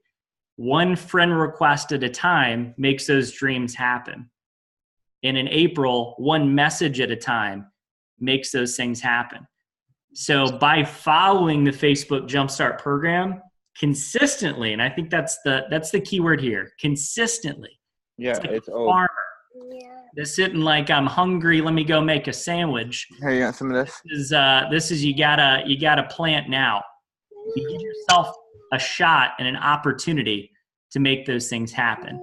So not making that decision in the daily discipline to follow the Facebook Jumpstart program, or maybe only halfway committing, is really to not try at all. So this is a program backed up by literally the last 3 summers of evidence, and we just eclipsed the $4.1 million mark as a company just last summer. That's pretty powerful. So what piece of that pie can you do? I think this summer we have a legitimate shot to do $7 or $8 million in business just this summer with Facebook Jumpstart. So what piece of that will you take from following? Today, guys, I know that y'all been through, obviously I've learned a lot, but I really want to make a checklist of 7 commitments that you need to make to, regardless of where you're at in your Facebook Jumpstart journey, to get started right now if you want to make that commitment. So I'll be referencing some resources. Everything is either in the Facebook Jumpstart group, so make sure you're a part of that, or on fbjumpstart.org. So those will be the 2 resources I'll have here today, and I'll be sharing my screen as well. So I did want to give some quick kudos. You guys have been representing. I saw Rocky Mountain, Colson and Jenna, both over 1,500 connections there. Rising Sun, Christian, Andretti. There we go. I probably butchered that. I apologize, but 1,500 connections. Leah Mason out of Rocky Mountain, 1,276 connections already built.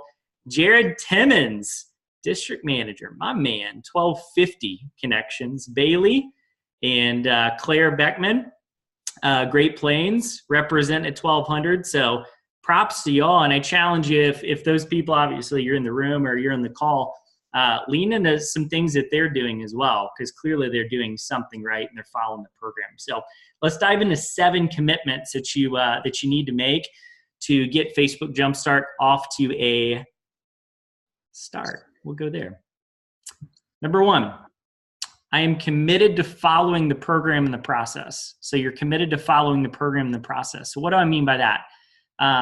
It means that within the Facebook Jumpstart group, there's 2 things that need to take place. Number 1 is learning, and number 2 is activity. So learning and activity. So I'm going to share my screen real quick, if I may. Here we go. Sweet. Can y'all see it? Thumbs up. Hey, nice. All right. So over here, you'll see in the Facebook Jumpstart group, brand new feature this year. It's called Units. So this is where everything is housed as far as learning goes. So you'll notice everything's right here. All of the lessons, you see Unit 1, 2, 3, 4, 5, 6. There's 6 total. So if you're done with Unit 6 and you're 100% caught up. So what you want to do, Lesson 3 was released yesterday, but something that you need to do so that your division managers and Lloyd, your region manager, and even the president, so Bruce and Al know, whenever you're finished with a lesson, so this is Lesson 3 that was released, you're going to click that little done button. Every Friday, I send out an email to the region managers, and it's basically a list of everybody that has clicked done.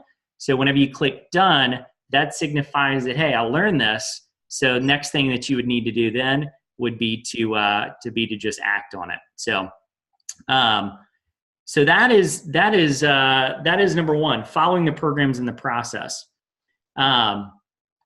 The second commitment that you need to make is my profile is just as good as my top recruits. So my profile is just as good as my top recruits. The question I get sometimes, people send me messages all the time from the Facebook group, which I love to help and support you guys throughout your journey, is, hey, is my profile good enough? Or, hey, I think my profile is good enough. And I always say, yeah, well, let's take a look at it. Let's dig in a little bit. And you really have to be strict on yourself, because those who make the time to build a solid profile, everything else is so much easier. You build your network so much faster. So what does a solid profile mean? Everything is in lesson 1.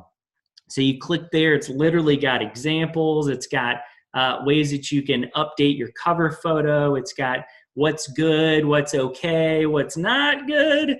So just follow that, and it's super, super simple to know exactly where you are if you follow those metrics. So let's dig in a little bit on what does good mean, right? In addition to the resource within the Facebook group. Do I post all my stuff about just vector marketing? Do I post everything about work? I think it's good for social media to be all about you. So is vector a part of who you are? Absolutely. Is it everything that you are? No. So here's a little nugget to write down is show the full you. So on social media, it's a challenge to show the full you. As a new dad, my tendency is to have nothing but pictures of my son. And I was scrolling through there. Oh my God, he's making this cute face. He's always making cute face. So I had to literally like, okay, Joel, you can't always post every face he makes. Okay. So I guess that could be your vector, right? It could be, anyways, I don't want to correlate that, right? But you get it. So don't post all about vector, show the full you.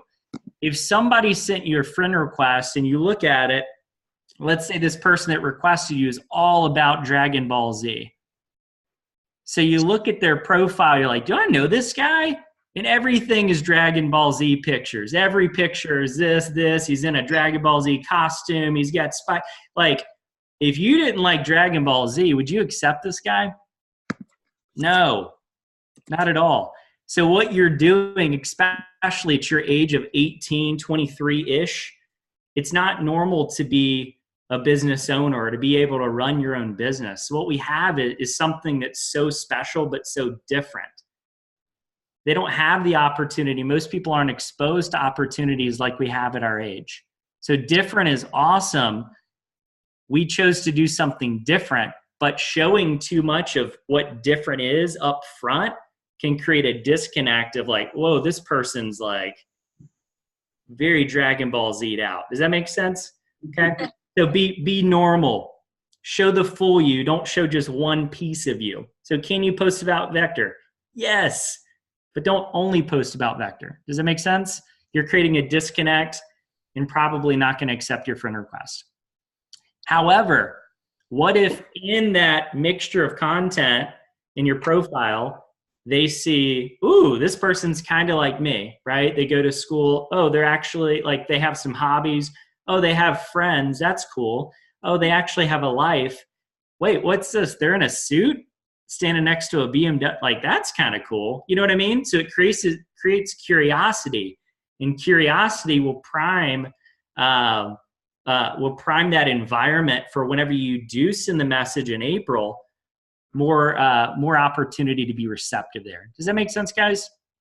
Okay, curiosity is a good thing. Over the top, you're being weird. Okay, number 3 commitment, the third commitment is I know what to post and I'm posting regularly. November of 2017, Mark Zuckerberg submitted a press release. He really flipped the switch for Facebook in regards to the algorithm. The algorithm now rewards people for 2 words: conversations and connections between people. So conversations and connections between people. So if you use that to your favor, what do I post? How regularly do I post? The first commitment is you have to actually post, right? But whenever I do post, I want to actually post some stuff that, 1, is about the full me, but 2, could be interactive, right? It could spur conversation. It could spur, here's a marketing term, engagement. Okay? So if I had to summarize this, it's be social on social media. That means like, it means comment, it means share stuff. If somebody comments on your post, that means comment back. That way they're not just talking to nobody. It's weird if you talk to yourself. Some people think you're strange. But remember that. Here's another angle on posting. it's kind of confusing. So I've started, the more that I've been involved in the social media world, the more it's become clear to me. So before you post, you need to think about one person that you're talking to. So if you're adding people that you're eventually going to recruit or asked to join the team, right, or come into an interview and at least try it out, then you need to speak with everyone, or you need to speak to that one person, not everybody. So if you try and speak to everybody, right, or post to everybody, you kind of lose your message. So anytime you post, you're posting to one person. So my person right now is I'm a high school senior. I'm about to graduate. So what kind of content am I posting? Well, what do they like? What would resonate with them? Does that make sense? Good. Okay, so don't overthink it. And there's more on this in lesson 3. Can you post motivational stuff? Yep. Well, once again, don't be all about motivational stuff. Not too over the top. If you're only posting, let's say if you're posting 1 time a day, so that's 7 posts in a week, maybe a couple of them are inspirational, motivational, aspirational, right? Can I post about work? We cover this. Absolutely. If you mention work, that's awesome. But let someone you're talking about or the story that you're telling be the hero, not the company that you work for. Does that make sense? Yep. Okay, their story. Another thing, guys, this is a don't do in posting. Don't use vector lingo. People don't know what the heck key staff is, right? But if you say, hey, I'm so proud of Josh, like this guy literally had 0 sales experience. He took a chance to do something different. And now he just received his first performance-based promotion in just his first 2 days. Like, I'm so excited for him. Next thing you know, mom comments. Does that make sense? So we can't speak the lingo if we're not talking to the vector. Vector isn't our audience, right? Our audience is the people that we're adding for recruits. Y'all getting it? So that's the 3rd commitment. The 4th commitment is I'm building my network with the right people. This is all about research. So the goal isn't just to get to 2,000 friends. The goal is to get to 2,000 qualified friends. You'll see the difference there. This is like the rep that comes in and says, I want to do demos with everybody on my list. We can't let activity be confused with productivity. So whenever you're adding your list, whenever you're building your list of 2,000 connections, you have to ask yourself, hey, who are my ideal customers? Just like a rep would think, right? And for you, it would be the high school seniors. That would be my focus number 1. How do you find those? I'm so glad you asked. Let's go to screen share real quick. So how do you find them? Within the Facebook group, there's a resource here that is called, I'm in units, and then I'm gonna go to FAQ and best practices, and it's called FBJ resource document. So right here, you will see under building network, 10 proven methods for strategically growing your network. So you click that and it'll give you 10 ways to do your research right there. So super, super simple. Lean on that. To organize this, obviously you're gonna need to make a list of, hey, who are my ideal customers? This could be done based on schools. So maybe you divide up your territory based on your schools, and then you dig in using this, the 10 proven methods right there, okay? So that's commitment number 4. Number 5 is I'm organizing my network through list, okay? So through list. Everybody should be, as you're growing your network, you should be adding everyone to a list. Adding everybody to a Facebook list. Are y'all familiar with Facebook list? Yeah? All right, sweet. Super, super simple to create one. Obviously, it's just a couple simple steps. Everything is within the Facebook group as well.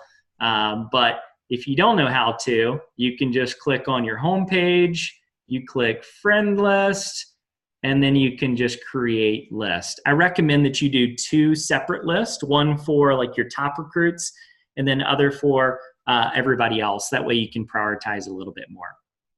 Okay. So whenever somebody accepts your friend request, that's whenever you're going to add them to a list. And I promise that's going to help you in the future for sure. So that is commitment number 5. There's networking and organizing through list. So commitment number 6 is I will put time in my schedule to interact and engage. So time in my schedule to interact and engage. Some people in the Facebook Jumpstart group, this has just happened over the last couple weeks. They're saying, hey, Facebook actually told me that, they're watching me, or I can't add people. It's kind of like the hand slap, right? It's like, you can't do that. And I asked them privately, I was like, hey, how much time are you spending on Facebook not adding friends? And their response was, oh, like 0. So my best guess is that if you only log into Facebook just to add friends, Facebook can probably pick up on that, right? And say, ooh, this isn't how you're supposed to be using the platform. So here's a rule of thumb. Equal time interacting and just doing stuff on Facebook as you do adding friends. So let's say in a week you spend 2 hours adding friends, spend 2 hours on Facebook just doing stuff, right? Being social on social media. And you'll avoid that error message.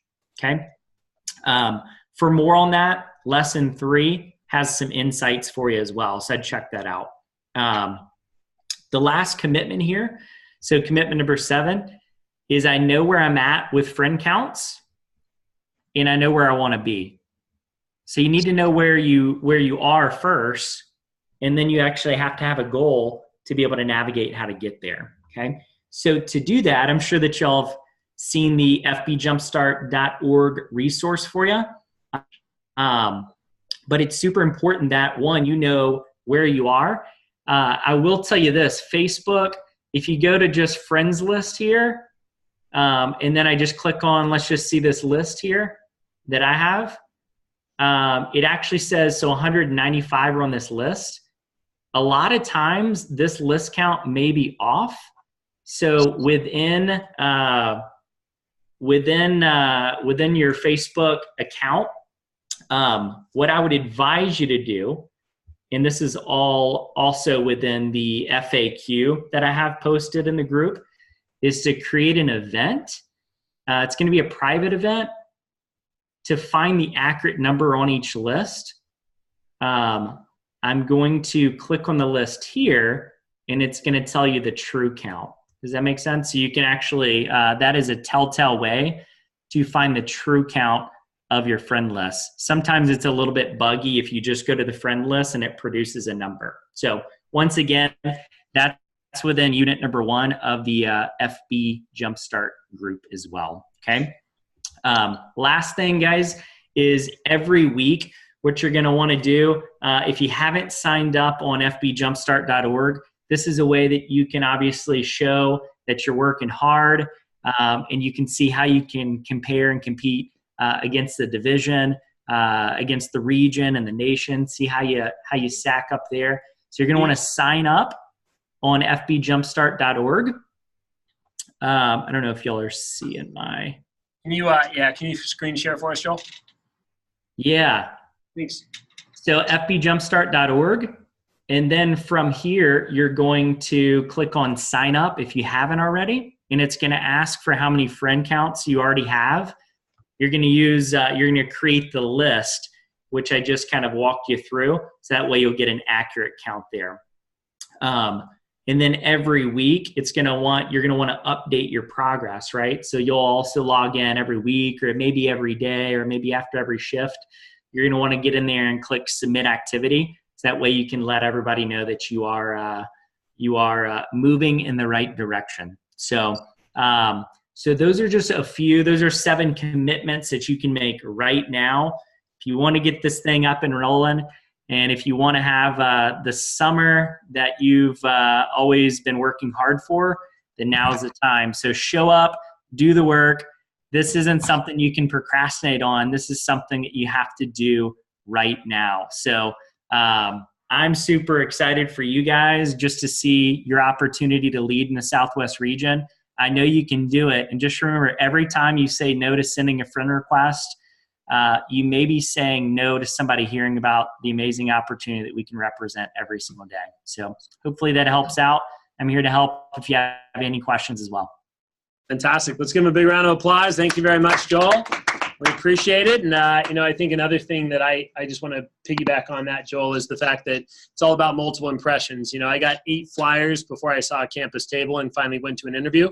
So even if they get a message and it says something about Vector, that's still another impression on top of a mailer or a PR text from Conveyor or anything like that. So thank you for your time. We really, really appreciate it. And Rising Sun, thank you for joining us, and Rocky Mountain as well. Thanks for having us, Nick, and I appreciate it, Joel. Good to see you. Yeah, thanks, guys. All right. Awesome. All right. See you, Joel. Rising Sun will jump back on our Zoom meeting. Thanks, Nick. Thanks, Wes. I was confused on why there's other people on too. That I was like, All right, guys. Cool. Well, one thing I definitely want to mention, some of you saw the multiple screens of people jumping on. By the way, Rising Sun, one of the elite divisions in the company, the sister division to Rocky Mountain, Drew Frank, Wes Frank are brothers, and you see what potential is there when you have, right, a great stacked division. And that is the future of this division, right? We're just a little bit newer. And so what does it feel like next year when Leadership Academy is 40, 50 people strong? What does it feel like when we fill all of our territories next year and we have 15 to 20 offices that are open, right? That's what takes us to 5 million and beyond. So it's going to be a lot of fun, and I see that potential for sure. All right, guys. Well, next up on our agenda, by the way, did we like that? Did we learn a lot about Facebook Jumpstart? Can we be more committed to that? Yes? I loved what he talked about is just 2 simple things, right? When it comes to Facebook Jumpstart, you've got to make sure that you have a 1 that's followed by a commitment. And you've got to make sure also that you understand that this is, right, the future of our company. You look at over almost 200,000 connections now through just what's been reported. It's pretty impressive. Cool. So I'm going to bring up John Giacchino. John is next up because John has already run a top branch office last year out in Fayetteville, doing almost $90,000.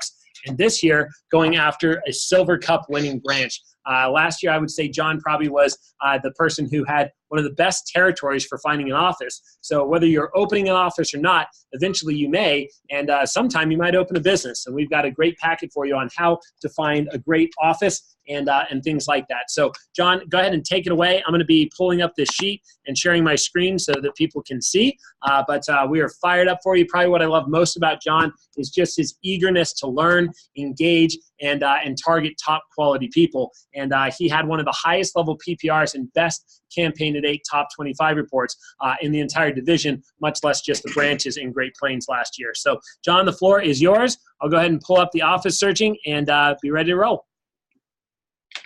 Awesome. So I actually did stray away from those office tips because I know we've heard them, quite a few times. And I wanted to bring something, kind of new to the table that a lot of us may not have heard before because I did a lot of research and, these were some stuff, this was some stuff that I hadn't heard before. So personally, I haven't been to many of the district's offices. I was actually at Carissa's this past weekend, and the only other one I've been to is the Pilot. So my first tip, and this will not apply to everyone, but for a lot of DMs that are, I understand that a lot of people are looking for a new office. Ask yourself if it's actually necessary, because moving it can be expensive. It can be very time consuming. It can be a huge hassle. So I want to make sure that if you are going to move offices, you are going to have, it's absolutely necessary for your success. My second tip is, again, for current district managers, talk to your property manager right now. Whoever you're paying, your landlord, ask them if they have other spaces. A lot of times they'll especially work with you very well if you move to another place that they might be managing. Maybe they'll keep your current lease agreements, or they'll be able to extend it and, give you some good perks just for staying with them. when you are looking for your office space, I would be definitely looking. Obviously, we're all looking at the, to save as much money as possible. But look at Craigslist. My office space was on Craigslist last year. It was, 800 square feet. They had it listed at $800 a month plus utilities, and it was a sublease. It had been on the market for, I think, over 100 days. Like, are you kidding me? That's straight fire right there. It was 3 rooms. It was, a nice big interview room, a nice office for myself, and then a great assistant manager office next to it. It was fan-freaking-tastic. I loved my office space. And, Nick told me, like, John, the first place you find, it's not going to be the one. I promise. It never is. And he came up to Fayetteville. We looked around, and he was like, well, John, you might be right about that place. I think we should just send the email right now. Of course we didn't. We looked around because that's, obviously the wise thing to do. But always be checking those places, especially for Craigslist. You eliminate the middleman on a lot of them. If you can cut out the real estate agent and you can go straight to the owner and, you can just, straight up negotiate, however much, which, that's the point. And that actually segues us right into the next point. I think this is number 3. Know that everything is negotiable, even rent. We're all in sales. We all understand that we can use our communication abilities in our favor. So just because someone lists it at $1,500 a month, at $1,200 a month, at $1,000 a month, that doesn't actually mean it's going to be that much. You should always negotiate rent down between 5 to 20% below the listed price. And seriously, you would be surprised at how much people are willing to go down, especially if it's been on the market a while.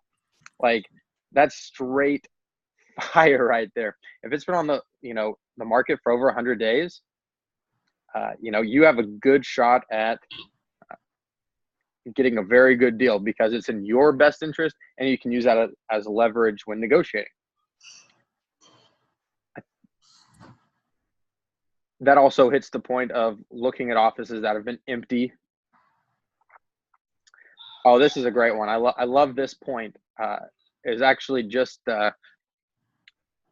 I read Rich Dad Poor Dad recently, and he made this point of when buying real estate, he said, make an offer. It literally doesn't matter. You can put in, you can write an offer and say, upon the, my partner's approval. He's like, it doesn't even matter. Your partner could be your cat. It literally doesn't matter. If you make an offer, you can back out at any time. So don't be shy. Make an offer on available office space anytime, you're there talking to the guy.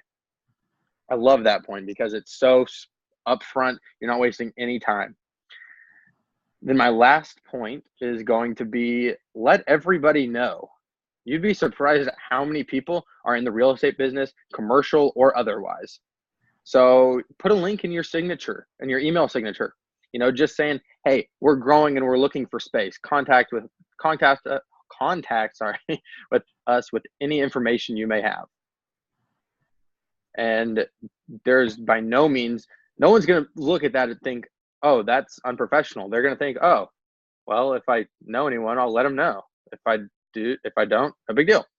So getting the word out there, you might even mention during interviews, like, hey, we're looking to upgrade, we're growing, and we're looking for more space. Who knows? Maybe their, dad or whoever is, they own a small business park and they, who knows is what I'm saying. Just to get the word out there. So that actually wraps up my message. So I really hope you guys got anything or, at least something out of that. I tried to get as much possible for, us branches, me and Arham, and then all of the current DMs, because I know a lot of times it can be difficult. So I appreciate your guys' time, and thank you. Awesome. Let's give John a big round of applause. Very nice work. Thank you for your time. And John, great job. Well prepared. I think that you definitely gave some really good, summary talking points and speaking points. I definitely took value away from that. I know as I was with my realtor on Wednesday looking for space, and then Tuesday, and then again I'm going out tomorrow, and man, I saw some spaces, and there was one that was 2,500 square feet. It's too much for what we need it for, and they were asking like $3,300 a month, and I looked at my realtor and I was like, that's way out of budget, man. He's like, well, we can make an offer and see what they accept. It's been vacant for a while. And I was like, oh yeah, it never hurts, right? I mean, make an offer, and as long as you're willing to pay that offer and they accept it, you're good to go. So, it's amazing how networked people are. And one of the funny parts is one of the guys we met with that was the representative of building actually works for Legree and Associates, which is who our current lease is with right now. And he's like, he's like, what business you run? And I was like, Cutco Vector. And he's like, oh yeah, we already have one of those tenants in one of our buildings. I was like, no, you don't. I'm the only one in Oklahoma City. And he's like, oh, well, are you at 3,000 United Founders? I was like, yes. He's like, oh, that's our place. I was like, holy crap, small world, right? So it's amazing how that happens right now. And we really need to take ownership and advantage of that for sure. So great job, John. Thank you for the tips. And obviously there are multiple people who've had experience of looking for offices and spaces, but man, the deeper you dig, the better space you'll get. And some of the best spaces out there are the ones that are not advertised because they're privately owned, and they've already got the building paid for. They don't need the money. They like the money, but they're not going to spend the extra money advertising it. So never be afraid to keep looking. And by the way, if you're not running an office, this is great content for you to help somebody else find an office. And I would highly recommend picking a day with your manager, going out, driving the territory, figuring it out, keeping your eye open and looking out for future leases and things like that, because we definitely want to have really, really good spaces. But the most important thing for every space is location. Location, location, location. Does the pin on GPS go to the front door? Is it a well-groomed, safe-looking building, right?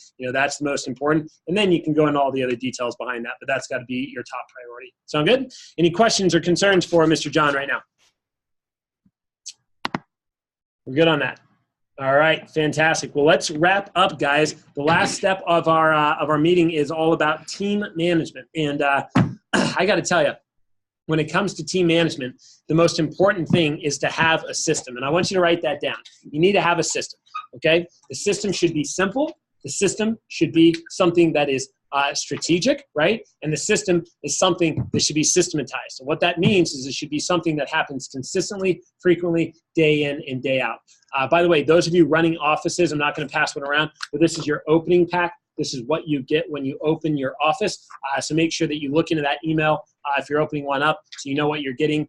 You can talk to me or talk to Brian at the Region about, if you already have some of that supplies, not taking all of it or just specifically ordering your own and denying the opening pack. But the opening pack is discounted, and I would highly recommend it because it's got some really good stuff. All right, that being said, what I'm going to dive into right now is a little bit more about team management. And one of the things I want you to think about is demo management, right? And it's so important about how you manage your demos. Now, I personally fully believe in Web PDI.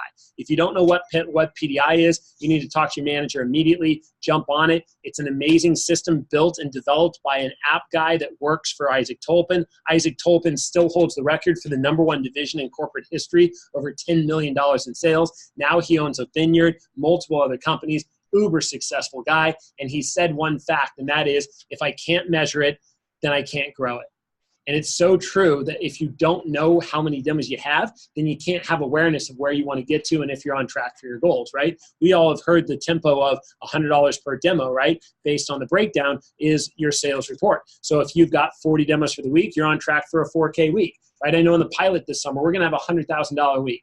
Anybody want to have a $100,000 week, right? As a division, we're going to have $200,000 weeks. So what does that mean? Well, it's simple. It means we're going to book 1,000 to 2,000 demos, right? Here's another thing that I told the DMs this week. I said, if we want to grow by $1 million, that's 10,000 demos. So what I'm asking you to do is to drive the 10,000 that we had last year and add another 10,000 to it. So what is your system for driving demos? What is your system for tracking demos? And again, I believe in Web PDI. I would go to webpdi.com, I'd log in, I'd watch all the videos, and I'd start to work very closely with your sales manager and your district manager to figure that out and work it out. That being said, if you're not going to use Web PDI, I've got some really fundamental documents that I'm excited about showing off, and if you're not going to use it, this would be the second best thing. So the first thing that we've got here is actually the PDI sheet. And let me make sure this is the right one. I'll go ahead and load it, and then I'll share the screen. The second one we've got here is the actual DDMF. That stands for Daily Demo Management Form. free. Here you go. And you guys can check that out. The third thing that we got here is the Fast Start schedule and goals. So I'll go ahead and take one of those, and you guys can pass that around. And then the last thing we've got is driving demos. And by the way, Joel went about an extra 10 minutes. I know we've got a 30-minute gap between these meetings, but we are going to go a little bit longer just because I really want to make sure we get you all this content and we get it to you properly. That being said, let me go ahead and share the PDI sheet, and you guys can check this out real quick. And we'll go from there. So here is the first thing. This is the actual PDI sheet. And this is almost an exact replica of what WebPDI does. The difference is with WebPDI, it actually calculates and auto-joins everything. It tells you what you're at for the week in new business, total business. If you're a numbers type of person, I wasn't always, but once I saw WebPDI and Vector Live and understood it, I got really fired up because numbers make me a lot of money, right? And again, business is a numbers game, so learn to know your numbers.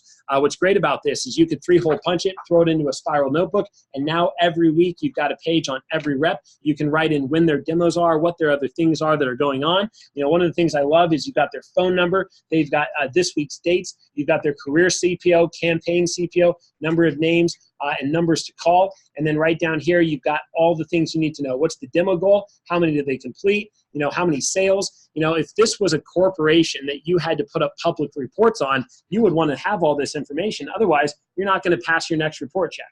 And if you don't, guess what they do? They fire you, right? And they replace you with somebody else that will. So think about, how are you tracking this? How are you managing your reps? How are you helping them? Down here at the bottom, daily notes, right? Callback reminders, post-dated orders to talk to them about, weekly notes, last week notes, right? Dirty 30 birthday, what are they targeting? And then again, crucial approaches to have memorized. You've got all the events that you can highlight or check off once they've knocked them out. How many weeks in a row have they been on the newsletter? This week's goal breakdown. And again, all kinds of reminders that you should be constantly preaching and promoting while you're on PDI. So pretty cool document. I like it, and you guys can definitely use 3-ring binder for that if you want. Or again, you can use WebPDI, and all of that is built into using that. There's also an app for WebPDI that I firmly believe in as well. The next thing we want to look at is we want to look at your daily demo management form. So I'm going to open this one right now, and I'll drag it over here. You guys can check it out. But this is how you can start to calculate how many total reps are on your team, and also how are your demos looking for the week. So if you check this guy out, this is awesome because if you look on the front side, it's got the name, their weekly goals, CPO, demos, and notes, and then you've got boxes. And I know what most managers do is they'll go ahead and put a line through this. They'll put the time at the top, a line through it once it's happened, and they put the CPO and the recs down here, and then they're able to calculate those totals down here at the bottom if they want to. The other nice part is these are double-sided. So if you 3-ring punch them the right way, you've got Tuesday, Wednesday, Thursday, and weekend notes. And then on the back side of the next sheet, you've got the same name with Friday, Saturday, Sunday, Monday. So you can imagine if you're putting 2 of these next to each other, right, it makes a full week of 7 days. Easy to track, easy to keep, you know, and easy to be able to manage. And then you just highlight names as you're done checking them out for the day, right? So that's another opportunity for you guys to take advantage of if you choose to. Again, not required, but just trying to arm you and equip you with something that you can use for your daily demo management form. But we got to realize, guys, that if you don't know a rep's demos ahead of them, I doubt that they do either, right? And if they don't know how many demos they got, it's going to be tough to manage how much money they make, so on and so forth. So let's make sure we keep that in mind. All right, next thing that I want to show off here is, let me figure it out. That's the wrong one. Fast Start PDI sheet. So this guy here I'll drag over, and you guys can check out as well. And again, all of these are in your email if you want copies of them with that, whatever system works best for you. And for most of my upbringing in this company, we did not have WebPDI, so this was all we had, and that's how it worked. So I love at the end of day 2 of training, giving them 5 minutes, passing this out, having them fill it out completely. Even if I use WebPDI, I know Bailey used WebPDI, but every single week he takes this sheet, he passes it out. So they spend 5 minutes on the second day of training, putting their name, their cell phone, their school, their kit number, right? If you don't know what a kit number is, your kit should be tagged with a number so you track them. We don't do it much anymore because, you know, the computer system does it for us, but again, you can leave that blank. School and work schedule, right? So you know what other events they have going on, so you're not bothering them or, you know, doing exactly the opposite of making this job flexible and free. Next thing is Fast Start schedule and goals. This summer we'll be launching on a Friday. So they're going to put down their demo times right here. This little box is their demo goal, and they're able to put down all the demos that they already have booked up for their first 3.5 days and their first pay cycle. Fast Start, second paycheck, days Tuesday through Monday, and then again, all the different events. They can check those off, or you can check those off and make sure you celebrate their accomplishments, right? If you know anything about helping a rep succeed in this business, it's all about the simple step-by-step basics, right? Our first goal for every rep is to get their first what? No. Sale, right? So let's try that one again. Our first goal for every rep is to get their first what? Sale. Yes, and after they make their first sale, they want to make their first what? Set sale. So the next thing is the set sale. And after they make their first set sale, we want to celebrate their first promotion, right? And after they've done their first promotion, then we want to celebrate their first event, coming to Advanced Training 1, their first PC, meeting with a manager, building a relationship, setting a Dirty 30 date, right? Managing their next week's schedule. Then we want to celebrate their first team meeting. And then we want to celebrate their first conference or division meeting, right? It's all about baby steps. And the one thing that Tyler did really, really well today, or this week, yesterday on the region conference call, is he talked about one concept. This would be huge to write down. In every conversation you ever have, make sure that this is incorporated every time, all the time. Are you ready? This is a big deal. What's next? That's it. Every conversation you ever have with somebody, you've got to talk about what's next. Your next demo, your next phone time, the next time you're coming to the office, the next time that we're going to talk and communicate, the next step for you. There always has to be a conversation built into what's next. What are we moving towards, right? Where are we headed? Because that's leadership, okay? So it's all about that phrase, what's next? And that's what I love about this, is it helps you accomplish all of those things and share those with your team as you move forward as well. So again, get that from your manager, really, really awesome. And I love it when I launch 30, 40, 50 reps and I've got all these sheets and I got to take them, enter them into WebPDI, and our demo count for the week goes from 195 to 406. And I'm like, heck yeah, we're at 40K in new business for the week. And one of my AMs is like, well, Rolo says we're only at 15,000. And I say, but we have 406 demos booked. We're going to sell $40,000 this week. Yeah. Some of you are raising eyebrows and you're like, oh, well, that's nice when I make 1% of that. Yes, it is. Yes, it is. Right? So take advantage of these systems. We need to get better at driving demos. That being said, I'm going to open up the last document here to share with you guys, and that is all about driving demos. So let me drag this over and I'll share it with you guys too. And this is a pretty cool one. And when we look at this for driving demos, this is about awareness, right? We know that every demo equals $100. So let's look over this sheet. It says 100 demos equals 70 completed, right? Now, if you don't know this, your completion percentage might be higher, but we know for a fact that, you know, on average nationwide, it's only about 70% completion rate. So out of those 70, we're going to complete 40 of them. That's, get 40 sales. It's about a 60% close. 250 average order. Worst case, again, this is not your averages. This is the team averages, including the reps that, you know, go like 0 for 6. Okay, so 10,000 in CPO divided by an initial 100 demo set, $100 per demo. Every demo you drive, you're adding $100 to the sales report. And when I say $100, I don't mean dollars, I mean CPO, right? That's what we get paid off of. So let's look over these examples, right? Daily phone jams. Well, if it's you plus, you know, 3 in attendance, you got 4 people there. Well, if everybody books up 3 appointments, and how can you really call it a phone jam if you didn't actually book up 3, right? Or at least go after that, right? We want a culture of reps being in a demo or on the phone. This is their freaking job, right? If you want to work here, then work. Like, and the only work part of the job is the what? It's the phone, right? So work.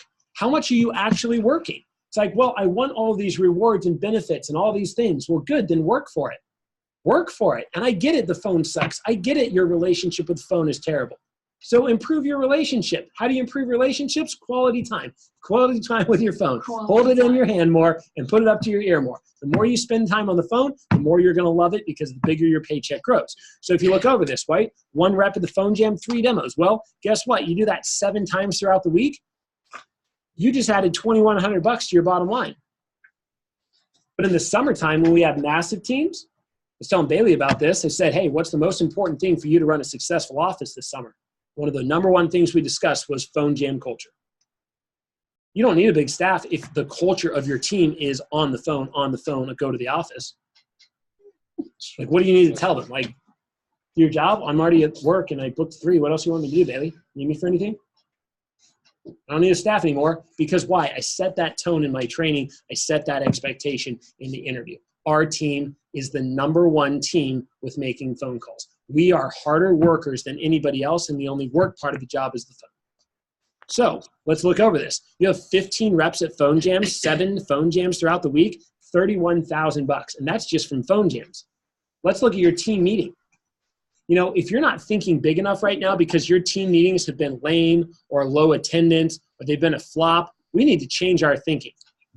Team meetings are the #1 way to drive a sales report every single week. Now, you can't force people to come to a team meeting, but it's inherently expected. You're part of the team. You got to show up to the meeting.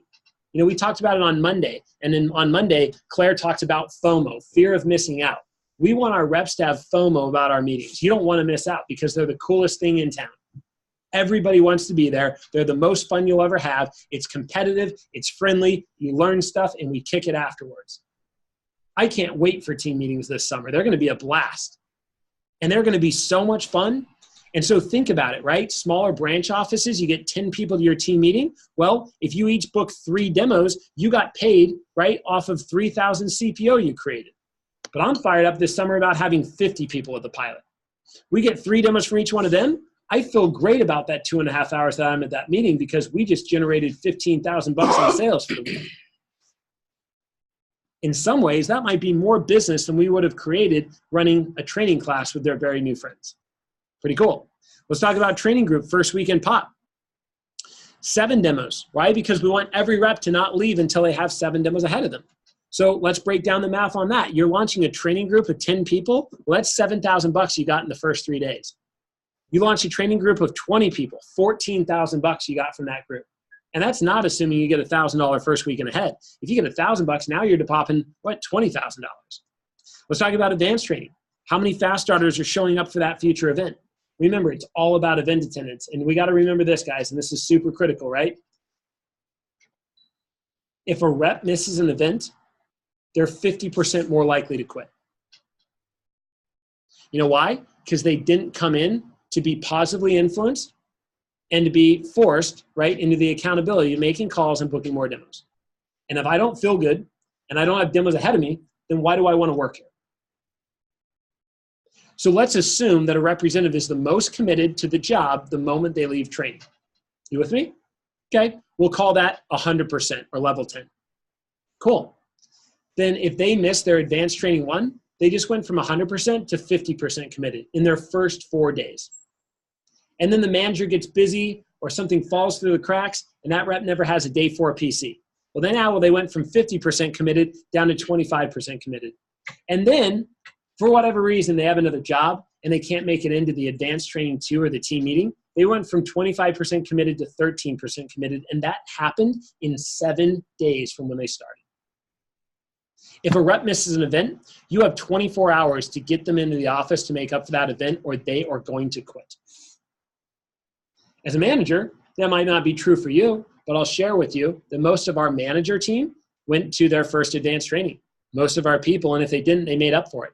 Most of the management team got their day 4 PC. Most of the management team showed up to their first team meeting. No wonder you're a manager because you showed up. Most of winning and beating people is just what? Showing up. Showing up. So how committed are you? How good are you recruiting people to just show up for these events? Let's look on to the next one, right? Advanced trainings, we went through that. Let's talk about PDI. Every PDI call was not really a good PDI call unless you drove more demos. What's the purpose of everything that we do? To drive more what? Demos. Why do we have team meetings? Get more demos. Why do we have phone jams? Get more demos. Why do we have division meetings? Get more demos. Why do we have division meetings? Why do we have push periods? Everything we can possibly do to get our people to do more demos. Because that's the only thing that we get paid for, and that's really the only thing that they get paid for, right? They don't get paid for anything else. Now, whether they get base pay or commission pay, they still get paid. The only way that you're serving your team, the only way that you're helping your team is by driving more demos. Fair enough? Yeah. So if you're not driving demos as an assistant manager, what are you doing? What value are you adding to your office? I showed up, Nick, and I'm really good at socializing. Let's talk about all the cool stories, give each other high fives, and congratulate each other on the fact that we just sold another set. It's going to be less that you sell. Cool. You don't book demos. You're going to make no money next week, and you're going to have no team. Right? Hey, can I tell you a story? I love when reps come to that. Oh, dude, I have to tell you about this demo. You do? Perfect. Book 3 demos and we'll talk. Hey, Nick, do you have a moment? How many demos have you booked? Well, I mean, I just showed up. Cool. Well, book 3 demos and then maybe we can. Right now I'm busy and you should be too. I'm not here to be liked. I'm here to make money and I'm here to build an incredible team of champions. We can talk at 9 p.m. after you've booked 3 demos and you've hit your goal for tomorrow. But right now, Jerry, you've got 1 demo for tomorrow and a goal of 4. I told you I was going to be a tough coach on you for your fast start, and it's your fast start. And you gave me permission. Do you remember that conversation? So what I need from you right now is get in the other room, get set up, get on the phone, and get your demo going booked tomorrow. And once you do that, we're both going to feel better, and I'll definitely hear your story about your demo today. Cool? All right, man, go rock it. I'm not afraid to be that guy, and you can't be either as a leader. It's your job. If a rep doesn't have 5 demos ahead of them and you don't help them get to 5 demos ahead of them, you're literally giving them permission to quit. You're helping them fail. Is that what you want to be known for? Or do you want to be known for the manager who understands people's situations and the fact that phoning is tough, tell them a story about how you've had a tough phone time, but made the mental and emotional commitment to stay in it, and by making an extra 10 calls, booked 2 demos, and felt a heck of a lot better for the fact that you didn't go 0 for 20, you went 2 for 30. Which are you going to be? Because if we don't figure out driving more demos in the Great Plains division, we've got no shot at $1 million in growth this year. Right? And the last big one on here is PCs. Every time a rep comes to a PC, they should be showing up early to get on the, and they should be staying late to get on the, and they should make sure that they never leave the office until they booked up more demos. Make sense? So I know I'm being pretty intense with you guys here, and some of you are like, holy crap, dude, like you just went, and I'm sorry for those of you that are on Zoom, you guys didn't get to see all the breakdowns, but man, let's just take the second layer on each one of these. Cool? $4,200 here. Plus $6,000 here. We're at $10,000 now. Okay? Plus 7,000 here, right? Well, now we're at 17 grand plus 6,000 here. So now we're at 23 grand plus another 20 grand from PDI. Now we're at 40 grand plus another 4,000 from PCs. $44,000 if you just did level 2 on each of those layers. So what matters more as we wrap this section up? How many demos you've got, or how much CPO you've got for the week? How many demos? Because the moment that a sale is made, it's on Rollo and it's behind us. It's not going to do anything for our future. So I tell people all the time, I don't judge you on results, but I do judge you on effort and attitude. And right now, your current future demo count has 100% to do with where you're at with your work ethic and your attitude. Cool? Cool. Questions, concerns, comments on driving more demos, on tracking demos, on why we do it the way we do it and how we do it? None? Not even one? All right. Well, one last thing as we wrap up, just to get it on video, I do want to remind you, you've got WebPDI. If you're on pay, you have access to going to WebPDI. You can go here at any time, webpdi.com, and when you do, you can log in. The first time you log in, if you're on pay, is your rep number, and then your password is also your rep number. When you log in, there's some really awesome stuff with WebPDI. Let me make this bigger. And what's great about WebPDI is you've got all these tabs at the top. The PDI sheet, that's where I spend most of my time. Attendance, you can track who's shown up. You've also got a scorecard, how people are doing, and this is a link to all of the activity that's happened that day on WebPDI and who did it. You've got stats. I love this. So we're going to talk about March Madness soon. But Bailey, Oklahoma City office, right? I just want to show you that if you go over here to the Southern Rock, I don't know if it's there or there. There it is. Jackson, Mississippi currently is at $3,100 for the week. And I don't know if that's $3,100 for in new business or total business, but I know that's their roller report, and we are up against them in a big way. I know we're at $4 grand and about $3 grand new, and new is all that counts. You can also go to your account. You can check out how to sync with Google, and you can change your password and all those things. Every account has different. You can go to the help button, which will teach you some really good things, teach you and link you to something called FAQ page, frequently asked questions. That's lovely. It's going to freeze on me. Cool. And then the last one is videos, and hopefully I can click on that. And there are some incredible videos on WebPDI.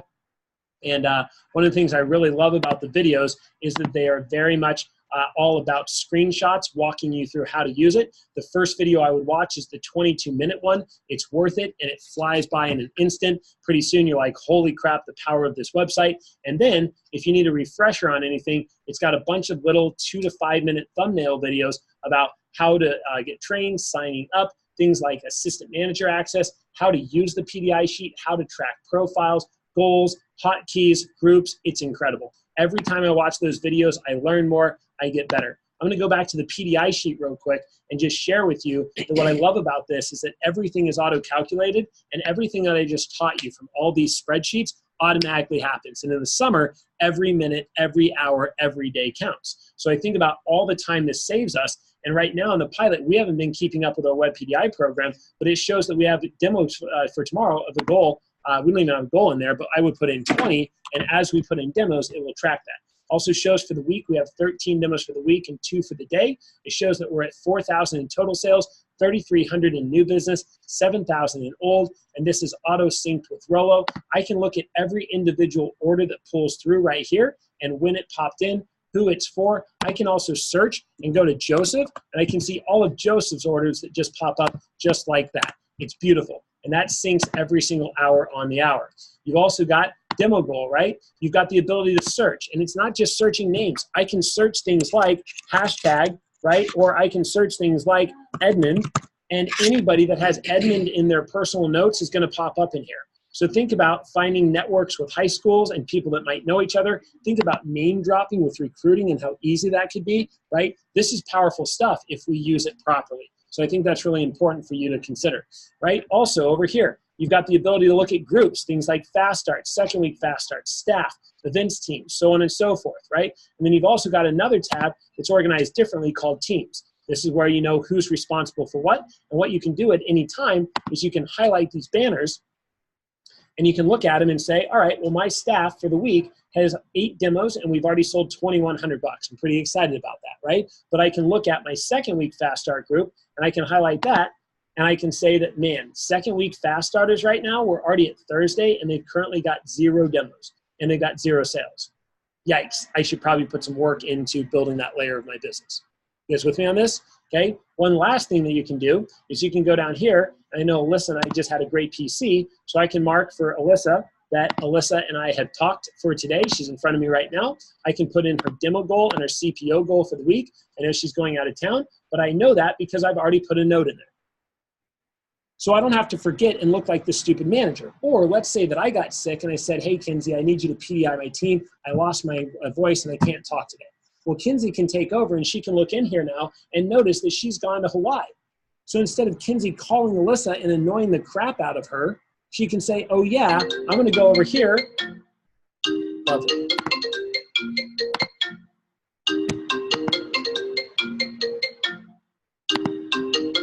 Lovely. Sorry guys, I don't know what my,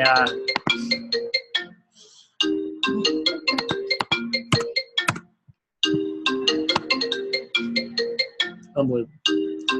I hate technology sometimes. All right, that'll work. Anyway, syncing your phone to your computer. I already ignored that call like 5 minutes ago, but Bluetooth is slow. All right, one last thing that I want to show you here, right, is I can go over here and I can talk to, right, all the things that she has. I know when the last PC was with her, right? I know that I can put in things like notes. So maybe she had a demo today. I can go to Thursday and I can write hashtag demo. And then I can write down what time it's at. And it will automatically link those and track them. I can also delete it anytime. I've got other things like notes and hot news. And then I can go up here, and if I don't have all the teams figured out, I can click on hot news, and it will show me all of the hot news layers that have been updated recently. It will show me all of the activities, PCs, PDI, phone jam demos that we've had day by day and which rep it was. I can also go in here and I can refresh it at any time and see what the new things are. And if I want to see the notes that have been in there, I can see all the notes that have been in left too. I have full awareness from a team of 100, 200, 300 strong at any time I want. Cool? So we need to take advantage of this and really maximize this source because, man, it's got so much value for us to use, right? And one last thing with Alyssa also, over on their long-term notes, I can figure out her summer goal, her push goal. I've got things like core value index, love language. I've got how many names she has to call, what she's motivated by, her material goals she's working towards, achievements she's had in the past, where she lives, what high school, what college she goes to, what her future dream job and business major is going to be. Also, what her strengths, what her weaknesses are, what she likes, dislikes, notes that she has for the summer, PR list, as well as action steps I need to hold her accountable to in the future, and anything else that I would want to do down here.